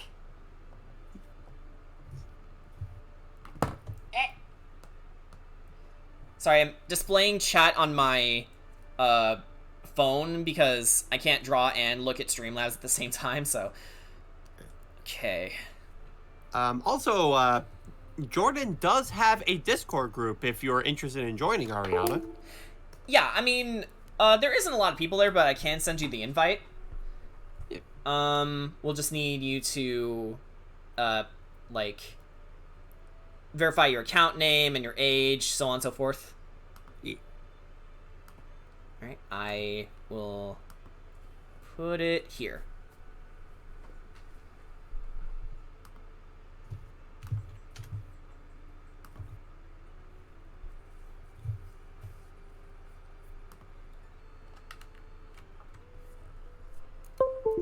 It's like, tell me, child, why have you come onto the stream? Because I want to see the mature stuff like every other adult. You're not an adult. Yes, I am. Again, how old are you? 16. No. Get out. You're not allowed here. That's just the truth. You're not allowed here. I'll tell your mom. Yeah, I will actually tell your mom. I will ask for your phone number, call your mom, and say, hey, your kid's trying to get into my stream, but he's not of age, and I don't want to be held accountable for something that he did.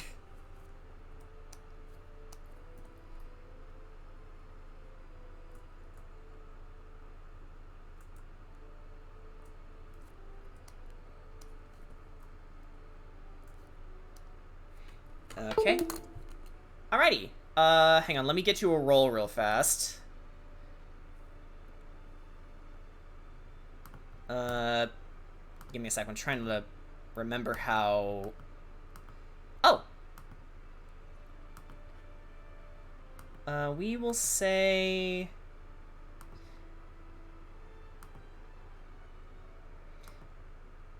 Yeah, I think that's accurate.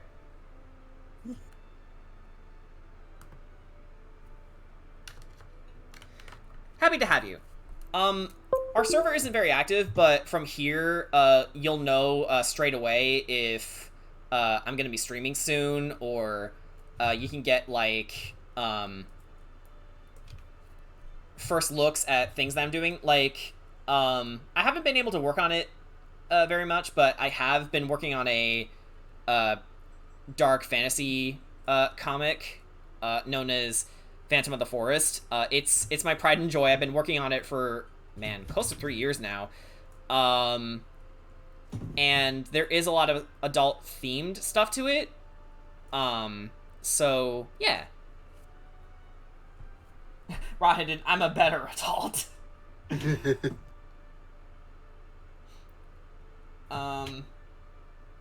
I don't really understand why the kids, grown-ups, and even your big sister was the slogan for the Super Nintendo in Japan. Nor do I understand the big sister part, honestly. Maybe it was supposed to sound quirky, but, you know, it could very easily be contextualized into something else. Something worse, in fact. So, not the biggest fan of that, really. No. Plus, Nintendo, what if they didn't have a big sister, huh? But hey, to give them some credit, at least it's not touching as good. I think that was the slogan for the DS for a while. Like, the OG DS, in fact. How about how Sega was advertising the CD and the 32X? Oh, yes. Faster! Faster! What did you think we were talking about, you degenerate? Console fucking. You were talking about console fucking. Yeah, don't even get me started on that.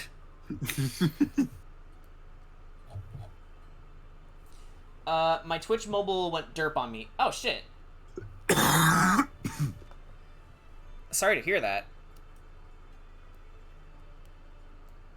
Yeah, I'm starting to notice that, you know, since it's been giving Crystal a lot of guff, I wonder if Twitch Mobile is just a bad app. Like, if you don't have a high-end phone or whatever, then it's not going to work 100% of the time. And that sucks, because I like hanging out with you guys.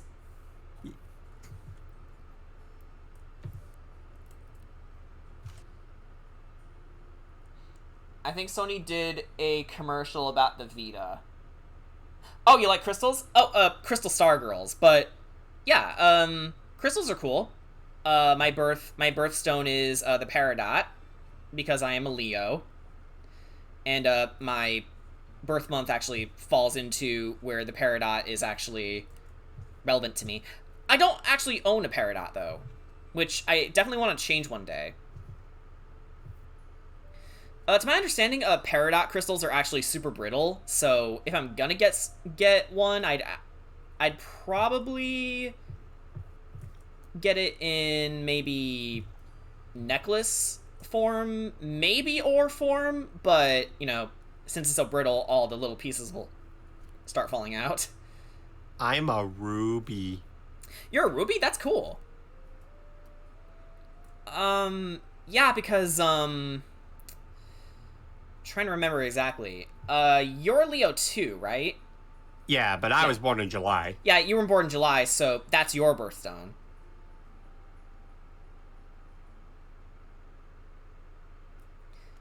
Congratulations, you're Groudon. So I'm the most broken Uber. Paradox is one of my favorites too. Also, my engagement ring has a Peridot in it. Oh, that's awesome. Leo and Virgo because 21st. Mine is Sapphire. I even have a pink Sapphire necklace. I'm a Libra. Okay. Yeah, you know what, Crystal? You do strike me as a Libra.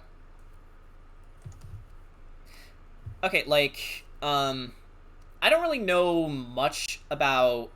Well, okay, I know I'm a Leo, but, I don't know insofar as what, I think it's called a rising sign. So I don't know what my secondary zodiac sign is.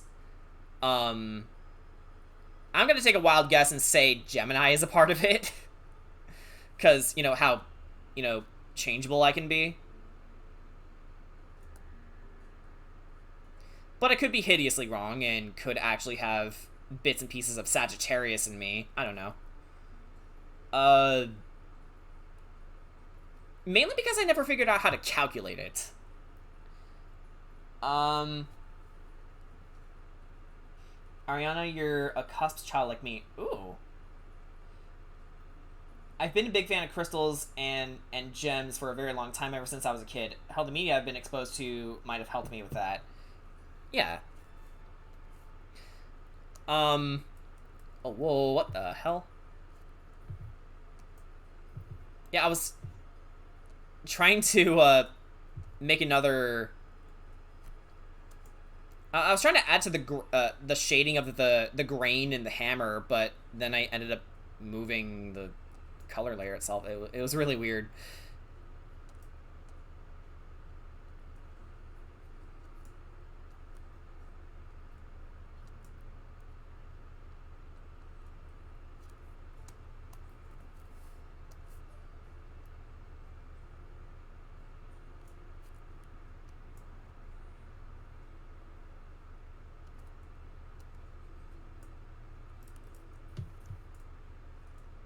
By the way, Jordan, you want to know something funny about the guy who forges Tanjiro's sword?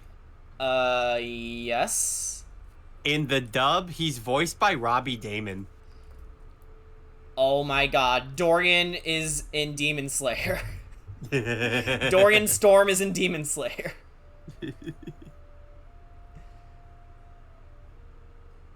Which is funny because a lot of the Critical Role cast was a part of anime at some point in their lives.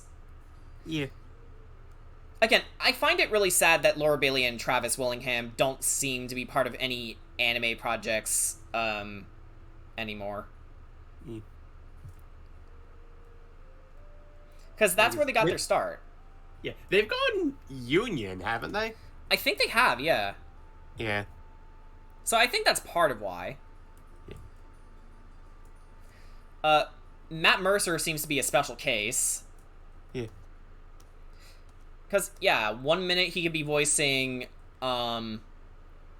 Jotaro in, JoJo Part 6, and then in another, he'd be in an American production. Yeah. Like, I just learned that he was, Mr. Freeze in Batman, The Enemy Within, the, sequel to Batman the Telltale series. Like, I just learned he was Mr. Freeze.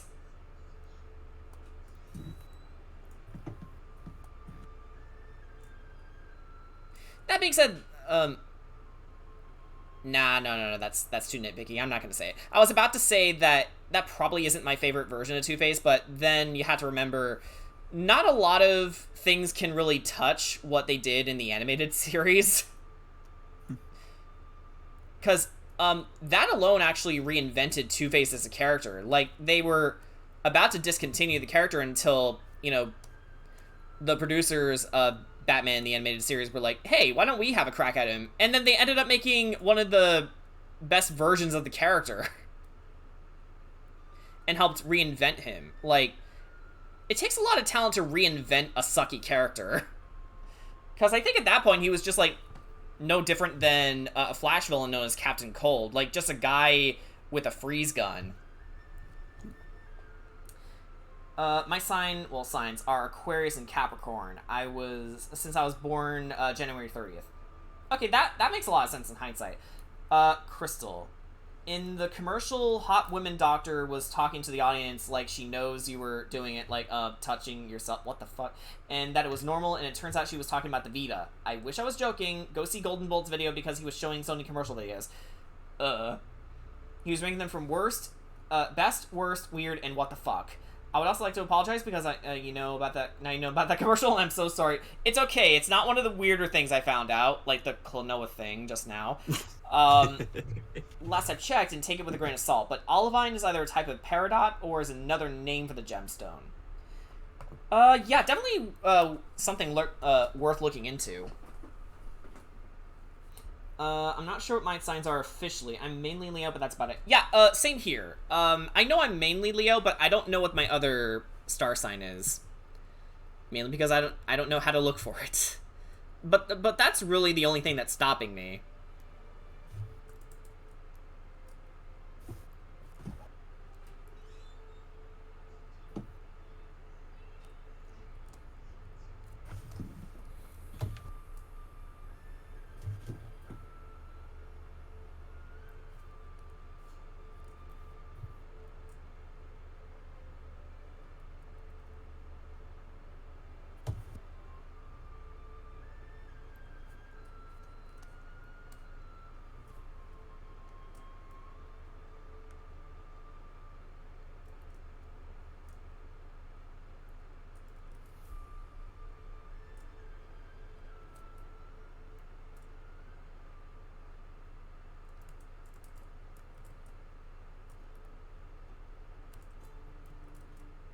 And then I just saw a video where apparently Batman is saying something's in my ass.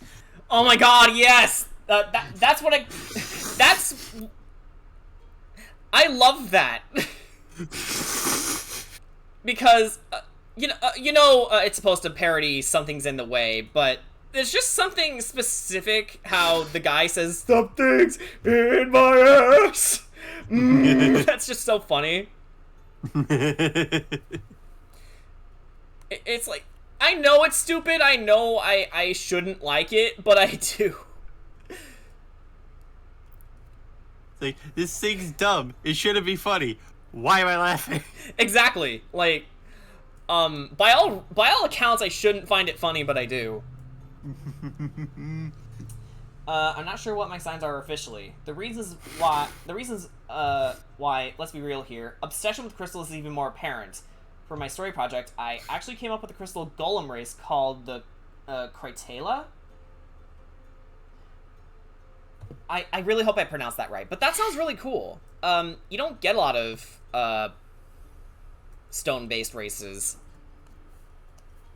I can only really think of, well, the Gorons from Zelda, and, well, the Crystal Gems from Steven Universe, but other than that, not really living minerals so much. So I has to get ready for work. Alright, good luck, man. Okay, bye.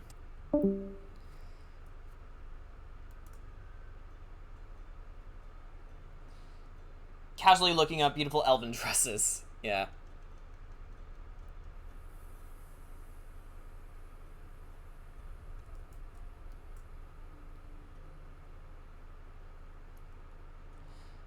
The closest ones is that one crystal alien race from Ben 10. Yeah, I know, the one you're talking about. Damn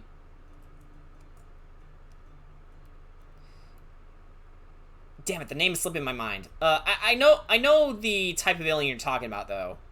It's like, it's been forever since I've seen Ben 10. Ha! Avoided, it's been a while!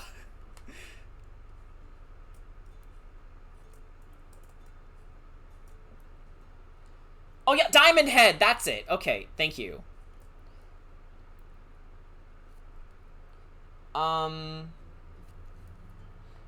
but the commercial he thought was the coolest was the Kevin Butler commercials, and that one commercial that was called "Long Live Play Michael."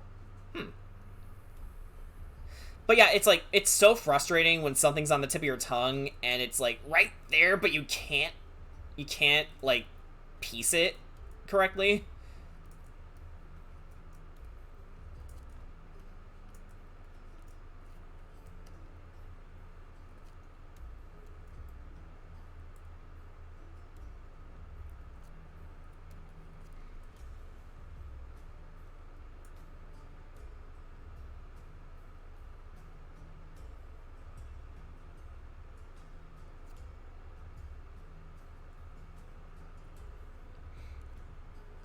Yeah, it's the worst.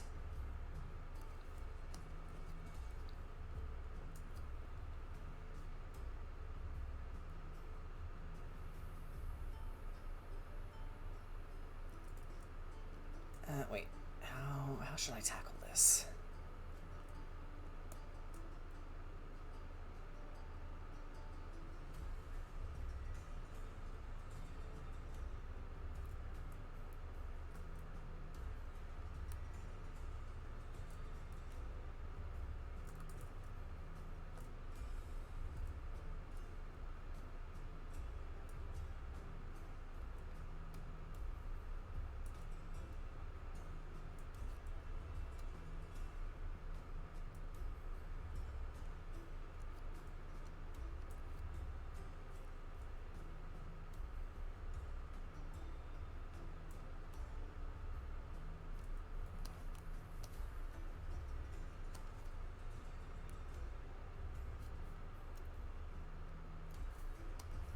Okay.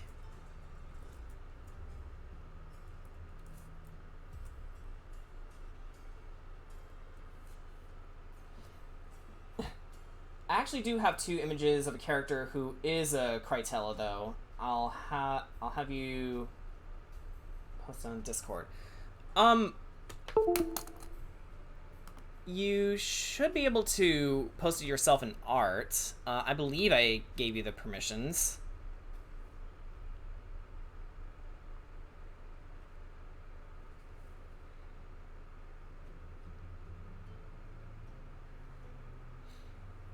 Golden Bull also did like the old Ratchet and Clank commercials too as well.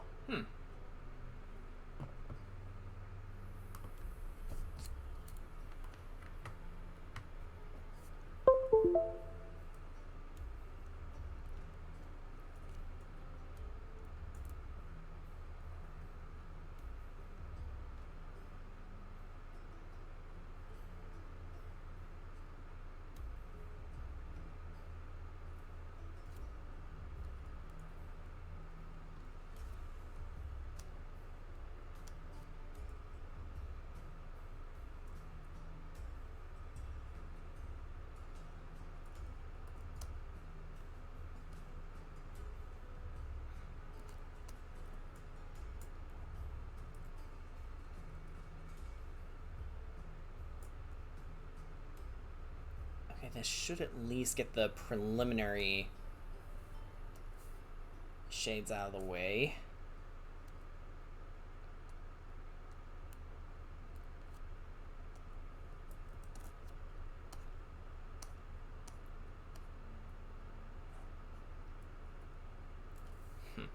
Too dark.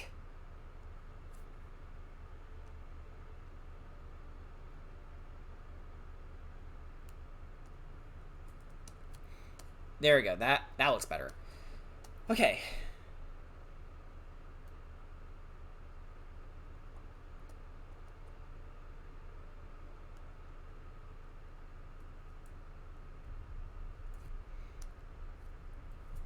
But yeah, I'd be super interested in seeing what you've got.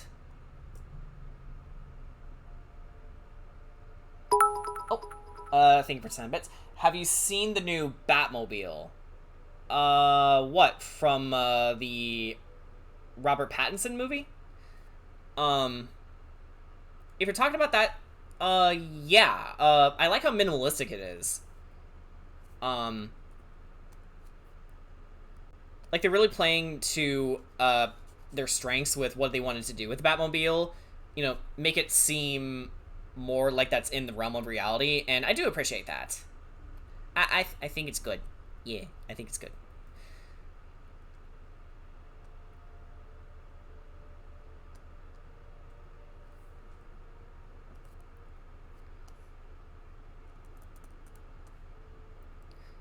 Okay, this unintentionally is... This came out really cool. Holy fuck. Although, I think I am going to put another blur effect on this.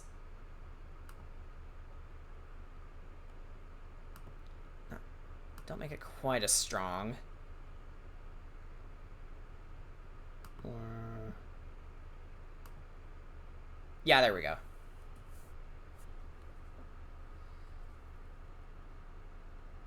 It was inspired by the horror car Christine.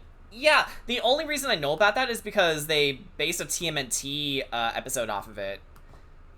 Specifically TMNT 2012, where there was a mutant car that was going around eating and possessing people, and it ended up getting Donatello, and to free him, Casey Jones basically had to beat the mutated Donnie in a race. Definitely a weird episode among many weird episodes.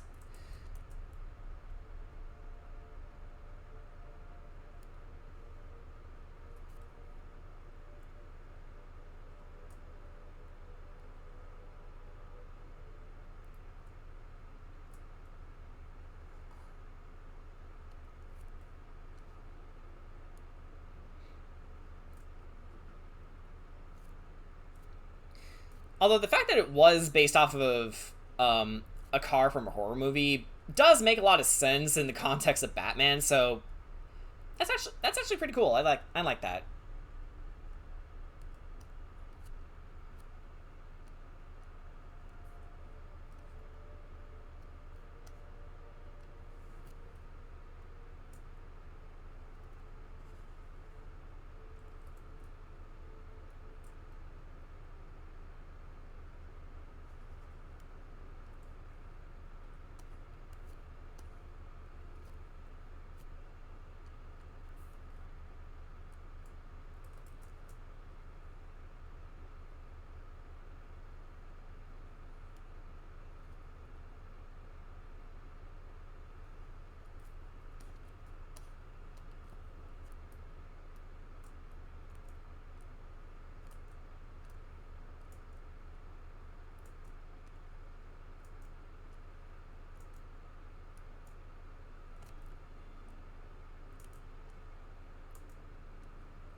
I like how we got to listen to the Toussaint music more than once, because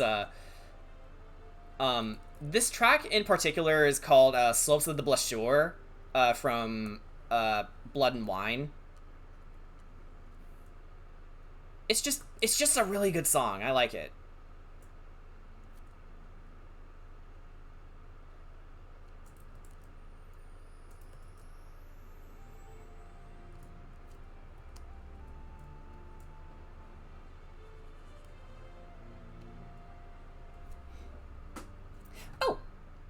Just post the images. Her name is Aura Flare. Cool. Okay, hang on. By all means, share them in the Discord too. Oh.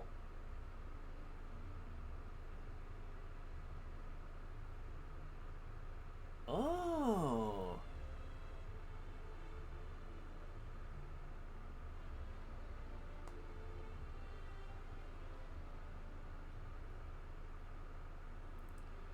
Yeah, I like that.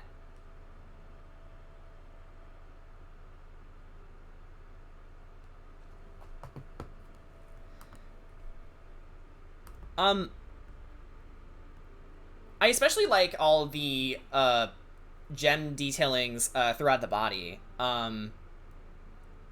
It's really hard to pull off consistently and make sure that they look like the thing they're based off of, but it's even tougher to make it look organic at the same time, if that makes sense. So good on you for that.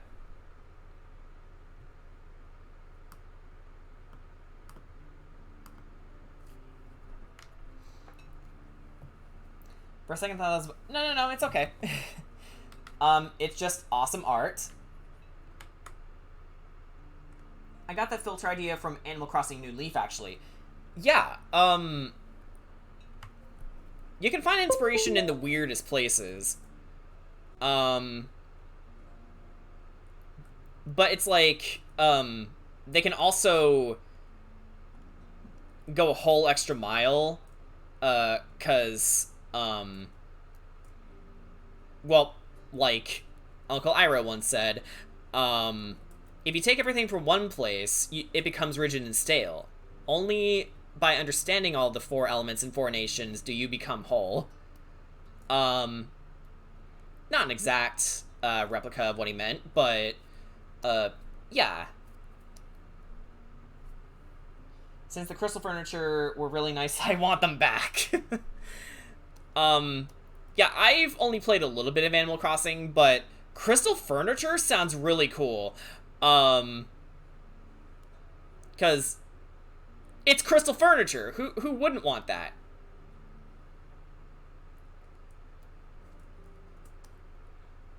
Oh, oops. Okay, I think at this point we can start shading the table. No, yes. There we go. I have tapped into my Frank voice again. And Frank, if you don't know, is sort of a running gag, not only in our D&D games, but also in my own stuff, including these streams, and Phantom of the Forest, the thing I mentioned earlier.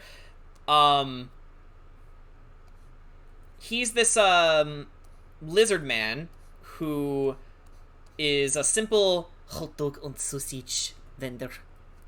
5 silver, same thing. And he is very averse to buns.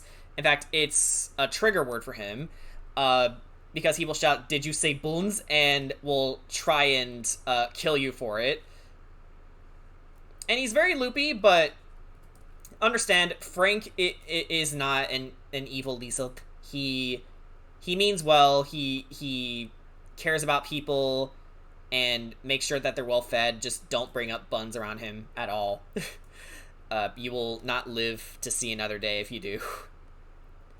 Or you'll get seriously injured.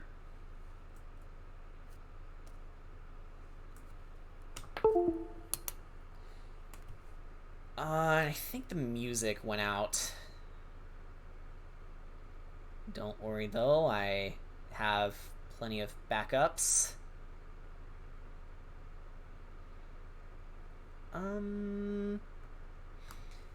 Hey Oblivion, how about you? There we go.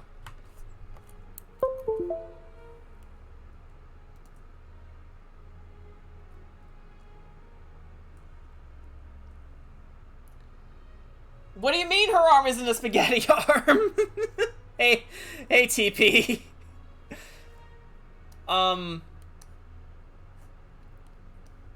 Nice to see you. But no, unfortunately her arm isn't a macaroni arm because this is not a meme.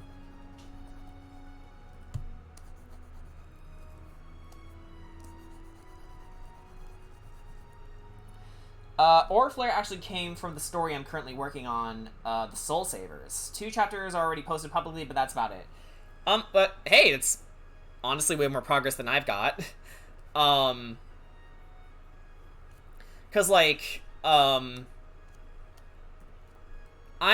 still in the process of finishing, the short story that I'm on. Basically the main character, Alex, who's a monster slayer, is tasked to help find the sailor's missing wife. But as she quickly discovers, there's way more to the story than he told her. So she later discovers that the wife is actually a Selkie trying to get out of her abusive relationship. And yeah, again, like, everything that I hope to do with Phantom of the Forest, it deals with, very heavy adult themes, so, there's not always going to be very happy stories, in the final webcomic, but, the aim is for them to be real and for them to, you know, have their place. And that's my ultimate goal.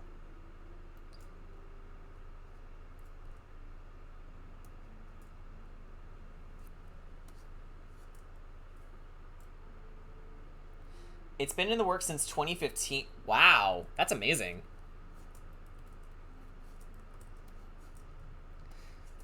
I've been on my project for about 3 years now, so there is still a lot, I have to do, in terms of preparation. Although ultimately, the webcomic won't start until I do. It's just finding the right balance, I guess. Oh, welcome back, Crystal. TP is here.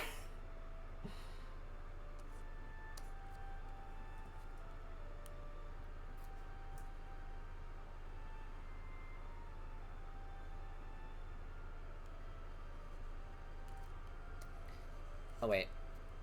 This is gonna be really cool. Man, what the That's not right.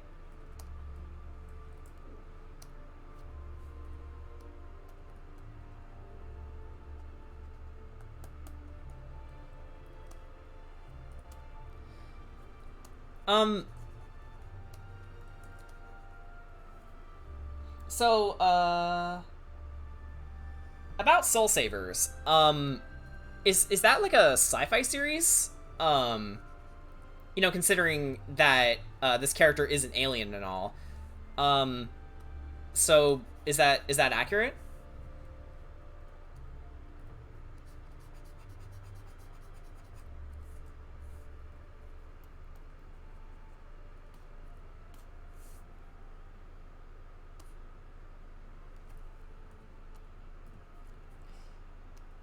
And welcome back, Crystal. So TP has joined the fight. More like urban fantasy with sci-fi. Okay, that makes sense. Alright, that's cool.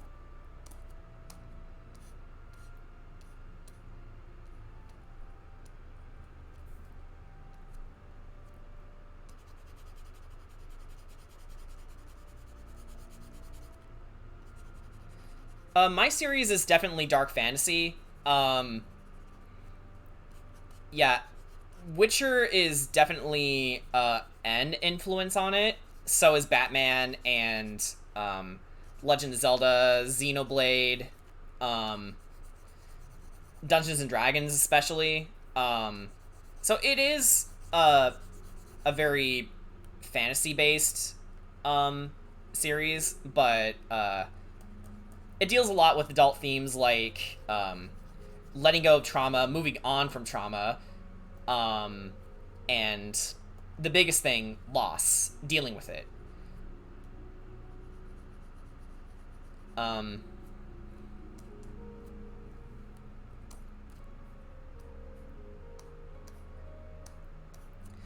Which I'm starting to find that a lot of darker stories tend to focus on themes that not a lot of other stories tend to do, and that's, you know, moving on from terrible shit that's happened to you, or even things that some people have done, and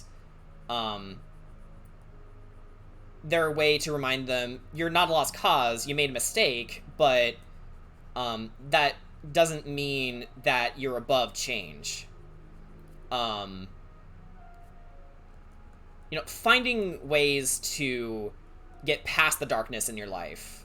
So in a way, dark fantasy or grimdark or anything like that could very well be a form of exposure therapy.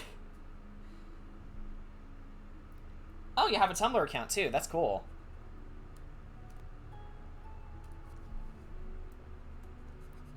Yeah, I haven't used Tumblr ever since the Great Migration.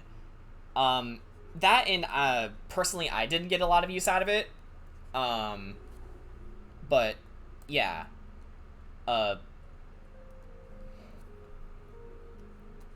Once it does work for someone, it at least from what I remember, it is super useful.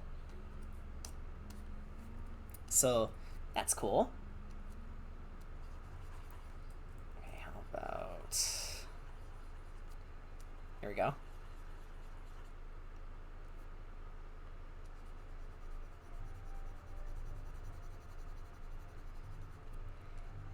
But like I was saying, yeah, along a similar vein, like Berserk, Phantom of the Forest isn't exactly a happy story, but it's not without moments of levity, because you definitely need that in darker stories, to balance out all of the horrific stuff that happens.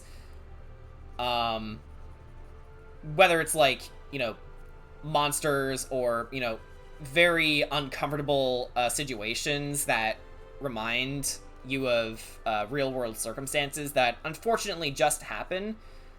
But yeah.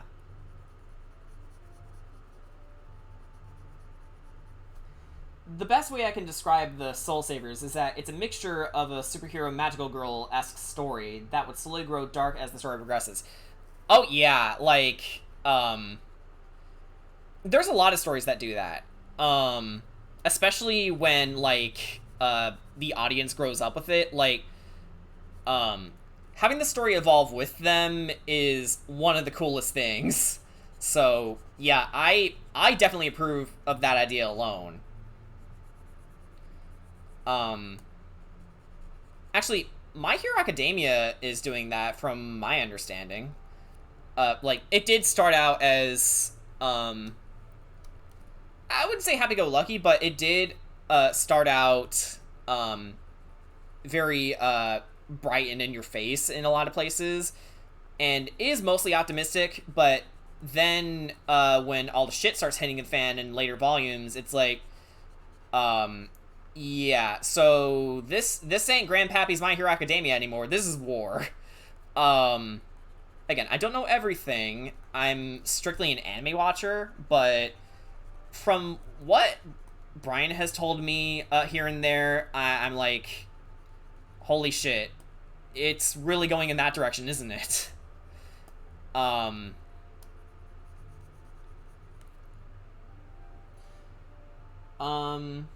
The images of the characters that are revealed so far is on the Tumblr blog.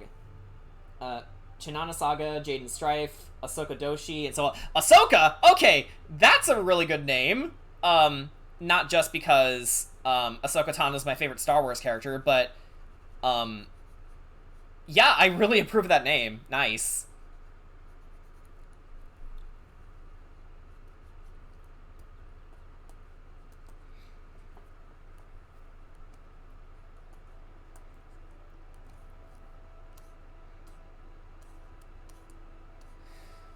Okay.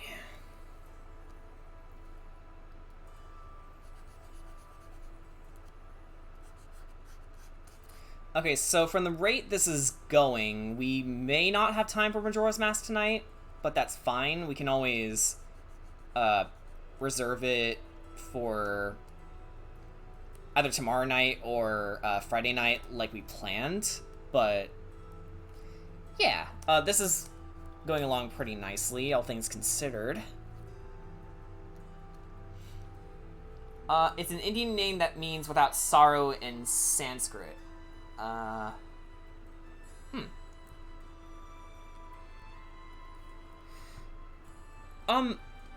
actually do remember that Ahsoka in development was originally going to be named something else until, well, they... Ashla, actually. Because Star Wars Rebels, has, the character named, Bendu, refer to the light side as Ashla. I think that was going to be Ahsoka's name originally, and then they changed it, well, to Ahsoka. Yeah, I just remembered that little factoid.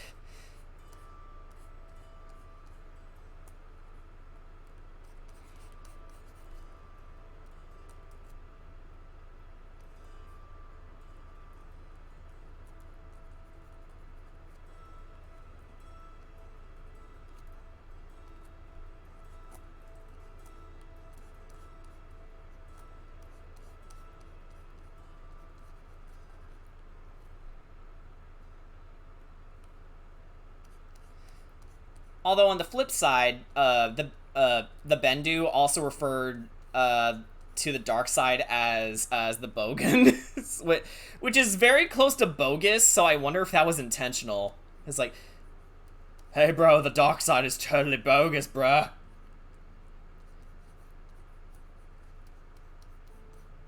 Don't do it, man.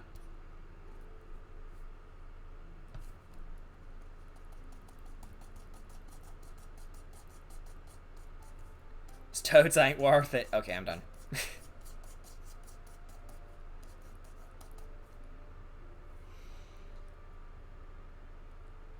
I know Brian Realm will know who Doshi is. Yeah.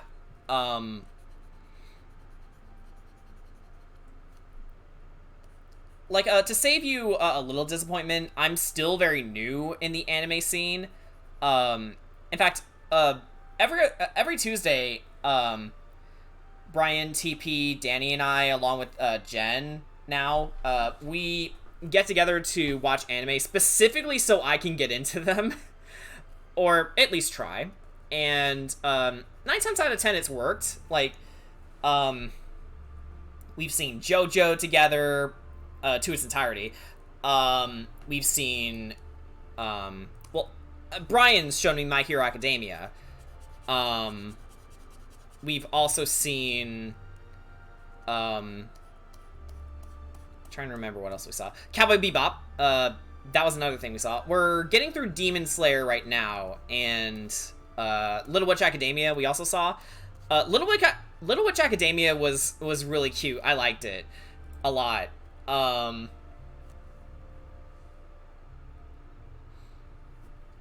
Like, yeah, alternatively, Terra's Moon. AKA Jen. She and I used to talk a lot in Skype. She should still be in this chat. Hang on. Unless she's gone away to, eat dinner, which is fine. But yeah, she's actually, in the Discord.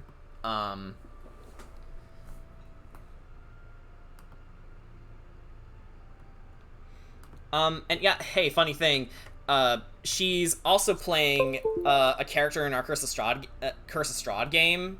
She plays as the princess Kira Faye, and she's a warlock sorcerer.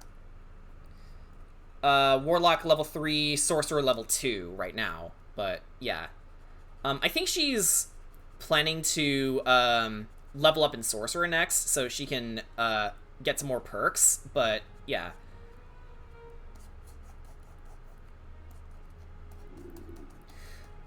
What's cool is, for her and Corey to an extent is, we've done something interesting in regards to Eldritch Blast, where the spell itself is really useful and really cool, but something that a D&D YouTuber called XP Level 3 brought up a good point on is,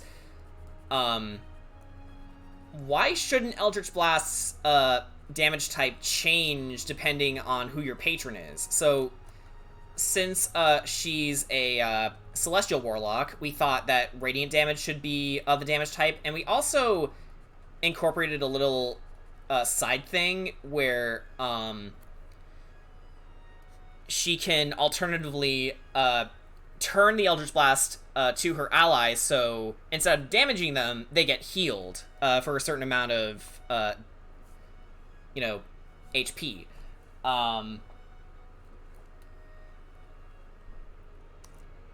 And I figured that it would be a really good way for Warlocks to get even more replay value, because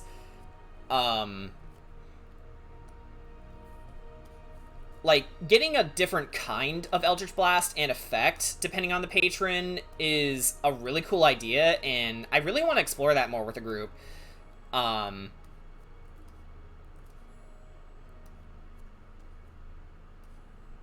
like it, is what I'm struggling to say.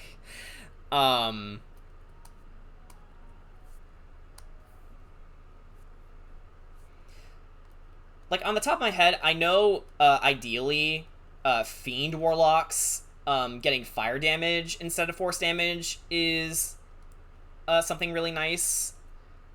Gulaks would probably do Psychic. Hexblades would actually do Slashing. I think that's one thing that we, played with. Boone also figured that a good way to balance them out is as you progress in your levels, naturally you get to cast more beams of Eldritch Blast. So one thing that we could do is sacrificing those beams to do something else really cool.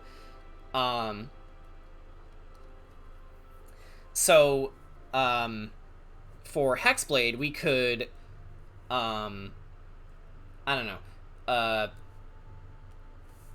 cause extra damage by expending all of the beams to do one big attack. And, well, for the Celestial Warlock, we pretty much got it down pat. You could either attack with all your beams, or you can use them to heal your allies. And to do that, you basically aim the beam at them, and instead of them getting hurt, as I explained, they get healed.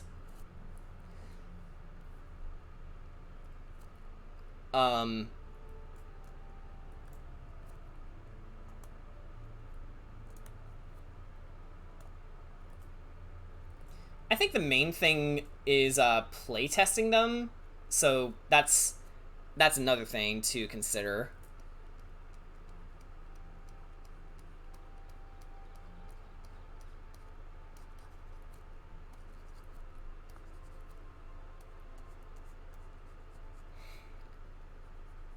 Because homebrew is all fun and games until it starts breaking the fucking game in half. Which, I know there are some groups out there that prefer going on power trips, but not every group does. That's the thing.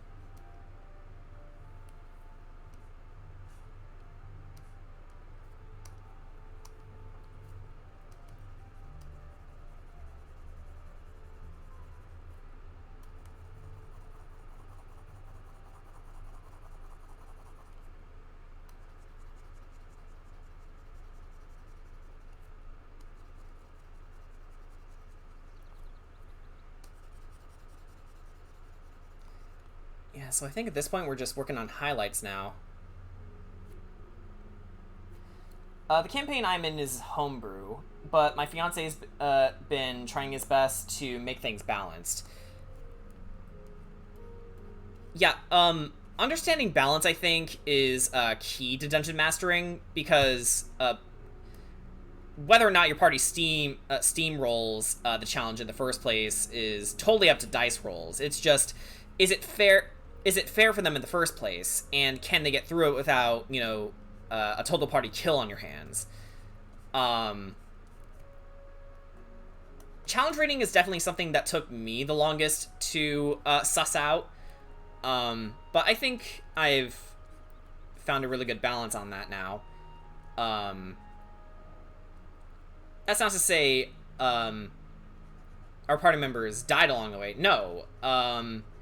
In fact, we've only had, like, 1 or 2 major incidents where a party member has died on us. Well, one died, the other was knocked out, because the damage done to them was actually their exact HP. and then, you know, they were knocked out because of it. Luckily, our life cleric, played by TP, actually, had a healing potion on them, so they're fine now. And actually, the person who did get knocked out is Ricky. Because for a while, Ricky didn't have a modifier for his constitution, so his HP was really low. And the weird shit is that for the longest time, Ricky's player, for whatever reason, kept getting super low rolls. Like, it is insane how consistently he's rolled low. Although that's definitely not the case anymore. Or at least it's not as bad as it used to be. But yeah, for a while, it's like the Misfortune Bringer is bringing misfortune upon his own player. It was kind of terrifying, to be honest.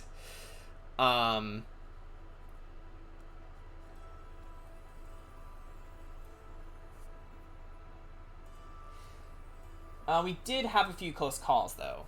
Yeah. As long as they're close calls and not, you know, straight up TPKs or near TPKs, then yeah. That's awesome.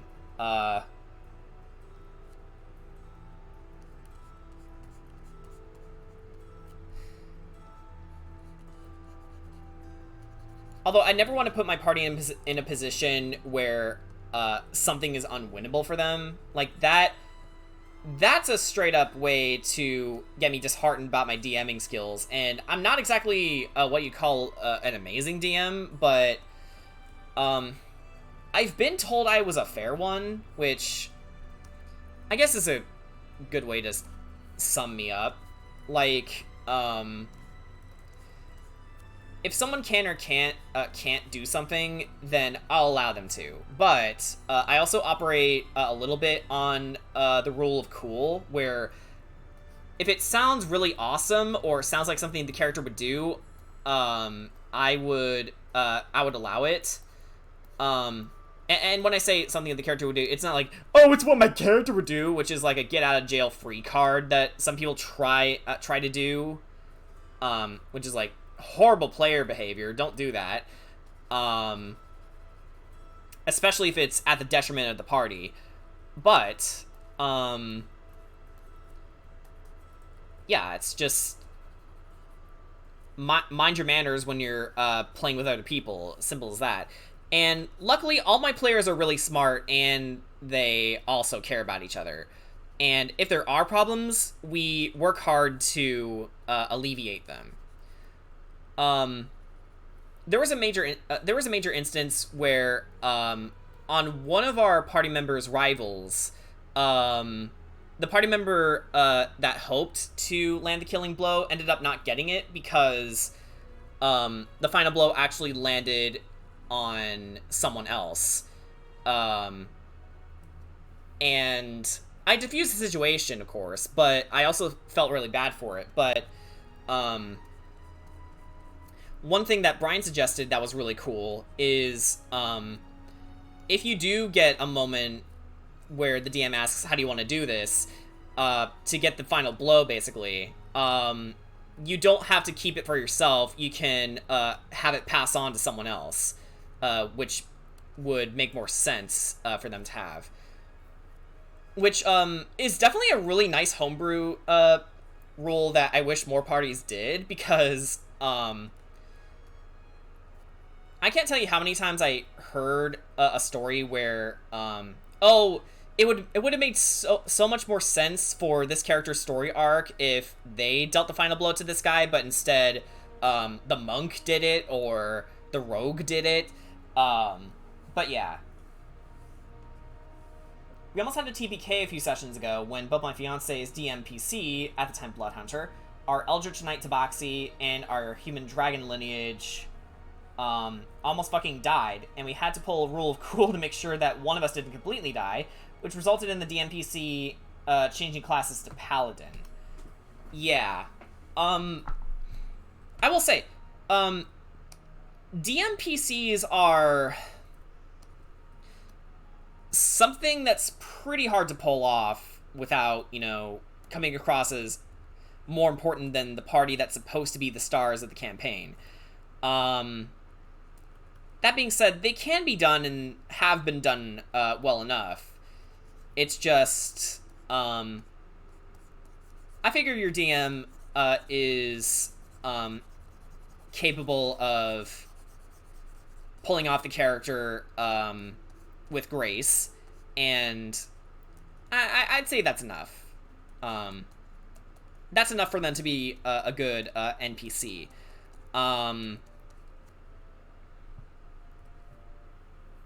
It's just also, I would be careful with DMPCs to make sure they don't, outshine the party.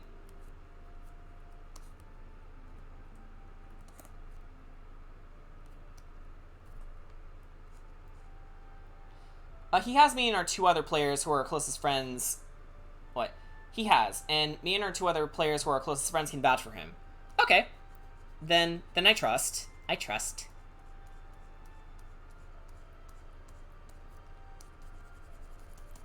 I can words. I trust. I trust your judgment on that. Scrawford's very self-conscious with his DMing skills. Right. I still am self-conscious to an extent. Like, I have a way better grasp on the game now, but it's just occasionally I find myself forgetting the simplest rules. But that's also because our party plays on a bi-weekly basis because, scheduling is the biggest thing. As you heard, Brian had to go to work, so mainly we arrange our games around the fact that, okay, does this fall under anyone's schedule, and does it conflict with what we had in mind? Things like that. And then it's like, if it does, how can we work around that? So typically we play our games once every Saturday.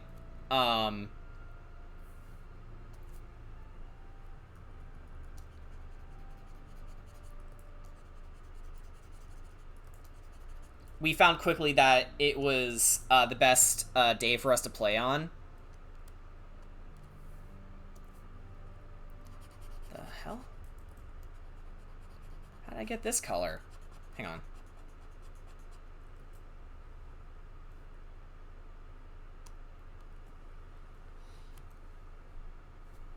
Lucky often kept asking, did you enjoy the session? How was the combat? So on. We have our sessions every Friday, or at least try to. Sometimes we move the sessions to Saturday.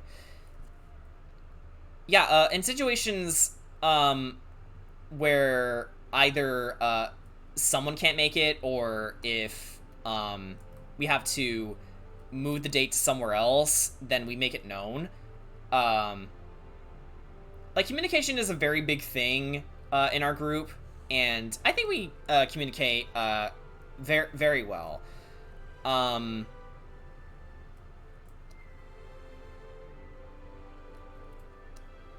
Like, in our last session, in fact,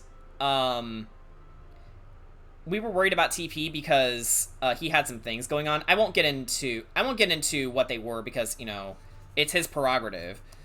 But when we found out what happened, I made sure to tell him, hey, TP, we all love you, and if you aren't up for playing tonight, we really don't want to force you.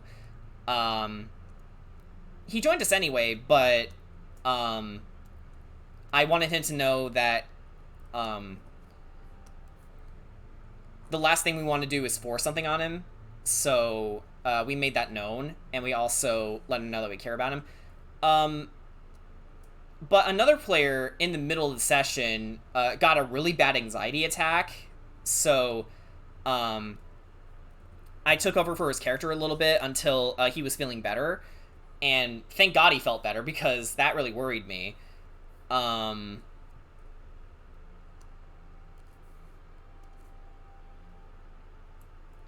okay, how did I do this last time? Wait a minute.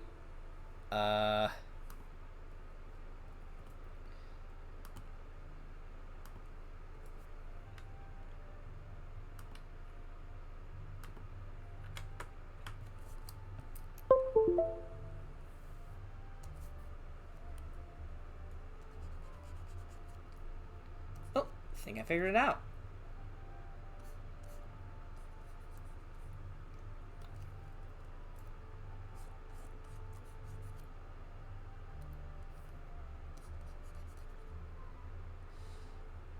As someone who suffers with anxiety attacks are the worst. Yeah.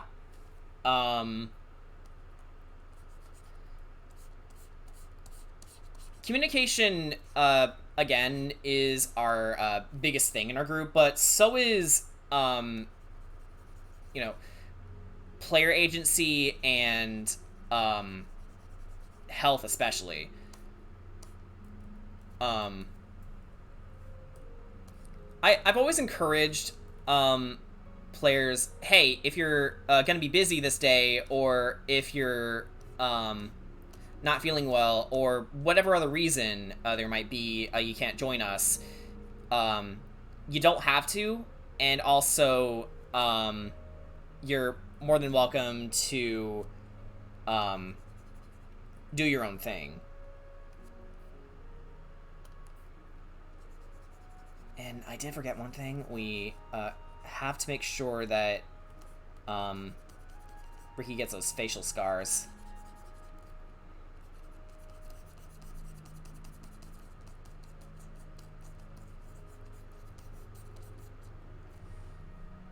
Are you still taking commissions? Yeah, but I may put those on hold for a little bit because I've got another one I'm working on, and with everything that's been going on in my personal life lately, I have been feeling a little bit of burnout, so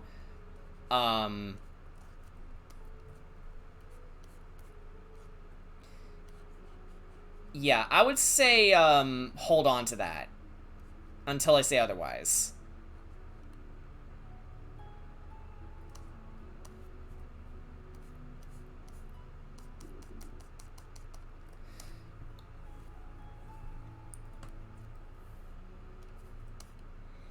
Okay, Ricky, how many scars do you have? Oh, actually, first things first, can I actually combine all the Ricky layers? Let's see.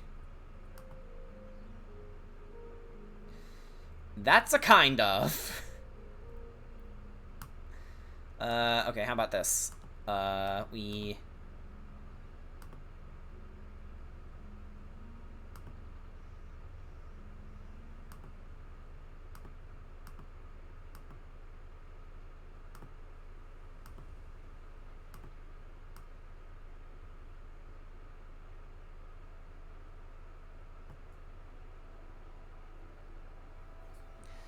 Unfortunately, our last campaign didn't exactly end on a happy note due to, let's just say, problematic players that we, since are no longer friends with.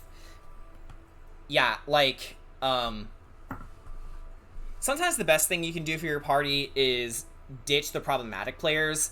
Like, if someone is being a problem, then by all means drop them. You aren't lesser for looking out for your group.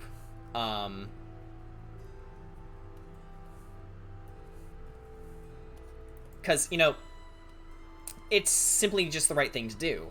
Okay, 1, 2, 3, 4, 5.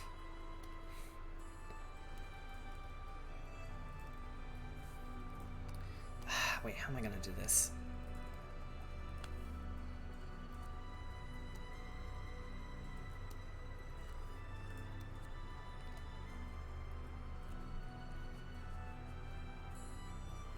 Okay, we have a bit of a problem here.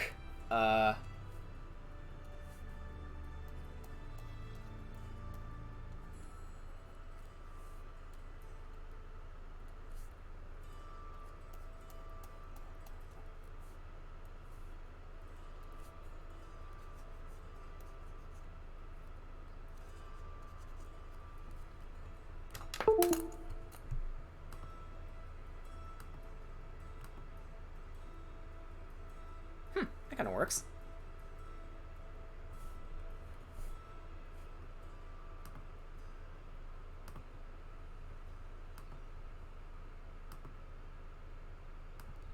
Ah, there we go. There we go. All right, saved it. Yeah, it was so bad my fiance actually posted in D&D horror stories about it. Damn. Probably not crit crab or anything, right? But yeah.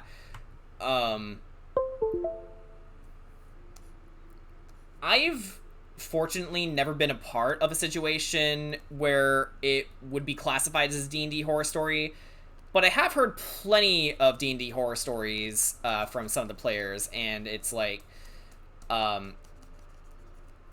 it's definitely formulated my opinion that D&D, if you want to get a good idea on how somebody is as a person, play Dungeons and Dragons with them.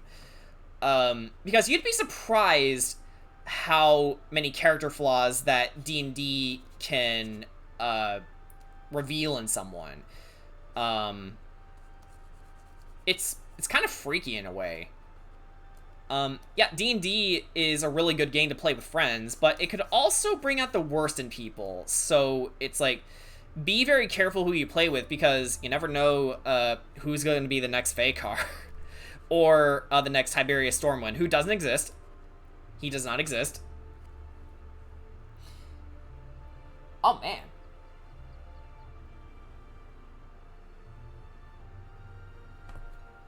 Okay, I am definitely going to read this up later.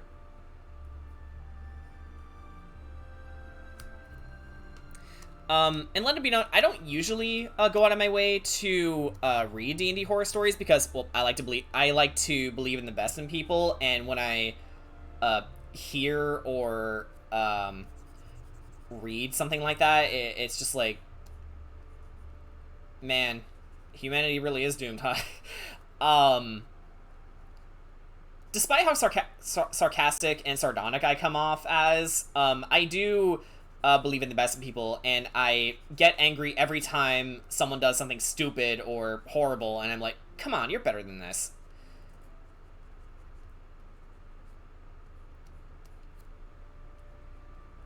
Then again, on the flip side, it's also really satisfying to watch assholes totally crumble and get justice served on them. We haven't changed our names for privacy reasons, but still. I actually listened to a Crit Crab story where someone was like, yeah, I don't understand the codename thing. How could anyone figure out who this person is? I'm just here to say you'd be surprised.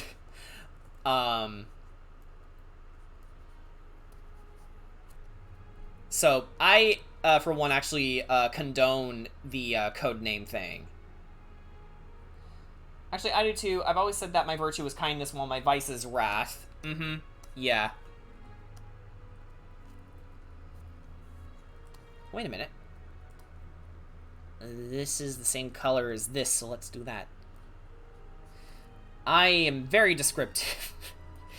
Funny. I can write pretty evocative sentences, but I can't really speak them.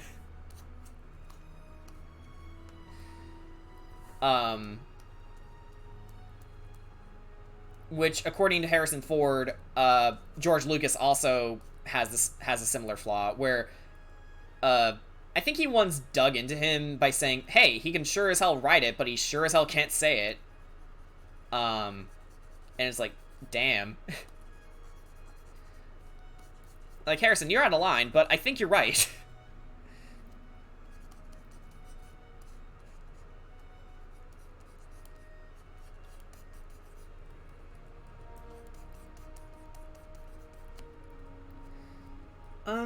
I think we can add some sparks here too. Let me try that.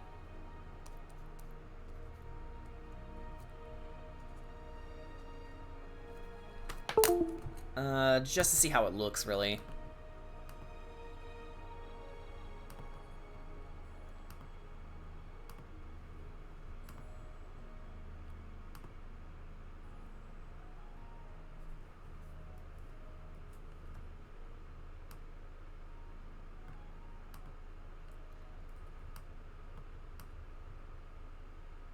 I like that.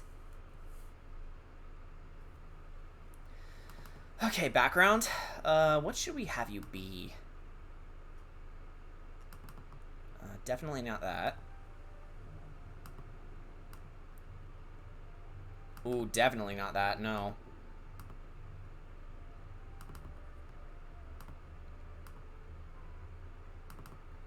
Why don't we just have it be white?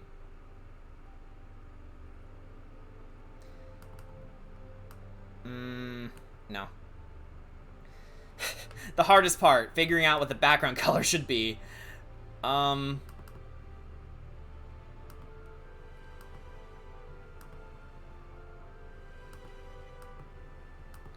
Maybe...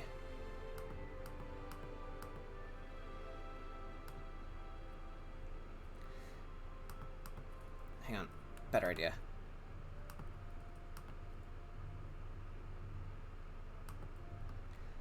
Let's let the hue and saturation wheel decide. Okay, thanks for hanging out.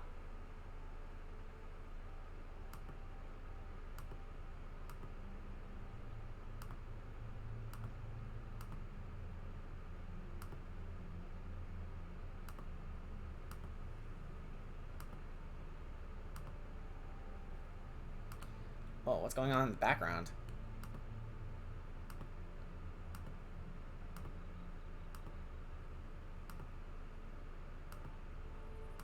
That's super weird. What is that?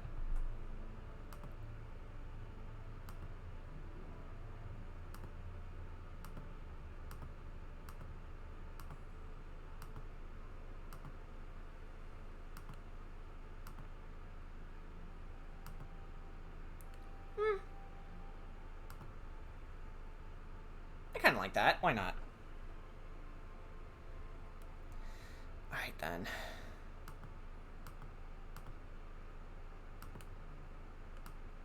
Ooh, no, definitely not.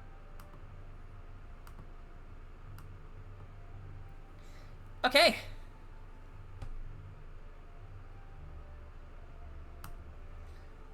Now, let's see if we can improve this.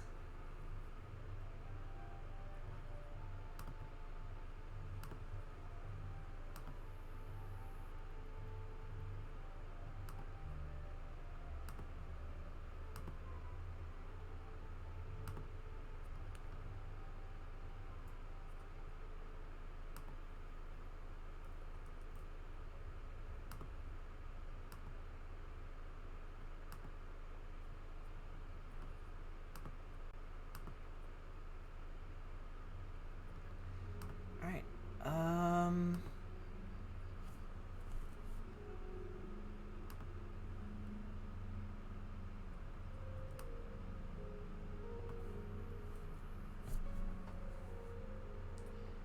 I don't know about you, but I think we're done here, guys.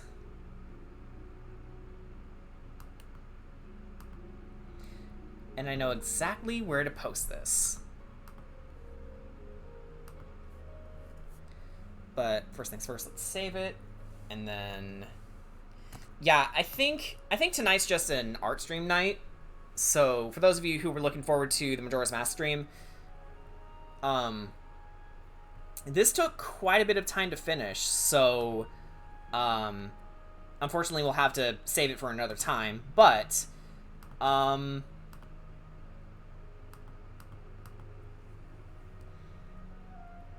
let's go ahead and save you. And then I'm going to show this to the Curse of Strahd chat, so yeah.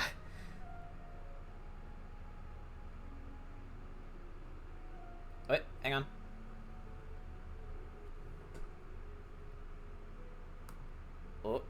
Oh, Clip Studio, where are you? There you are. Whew. Okay, yeah, see you guys tomorrow, and yeah. Night.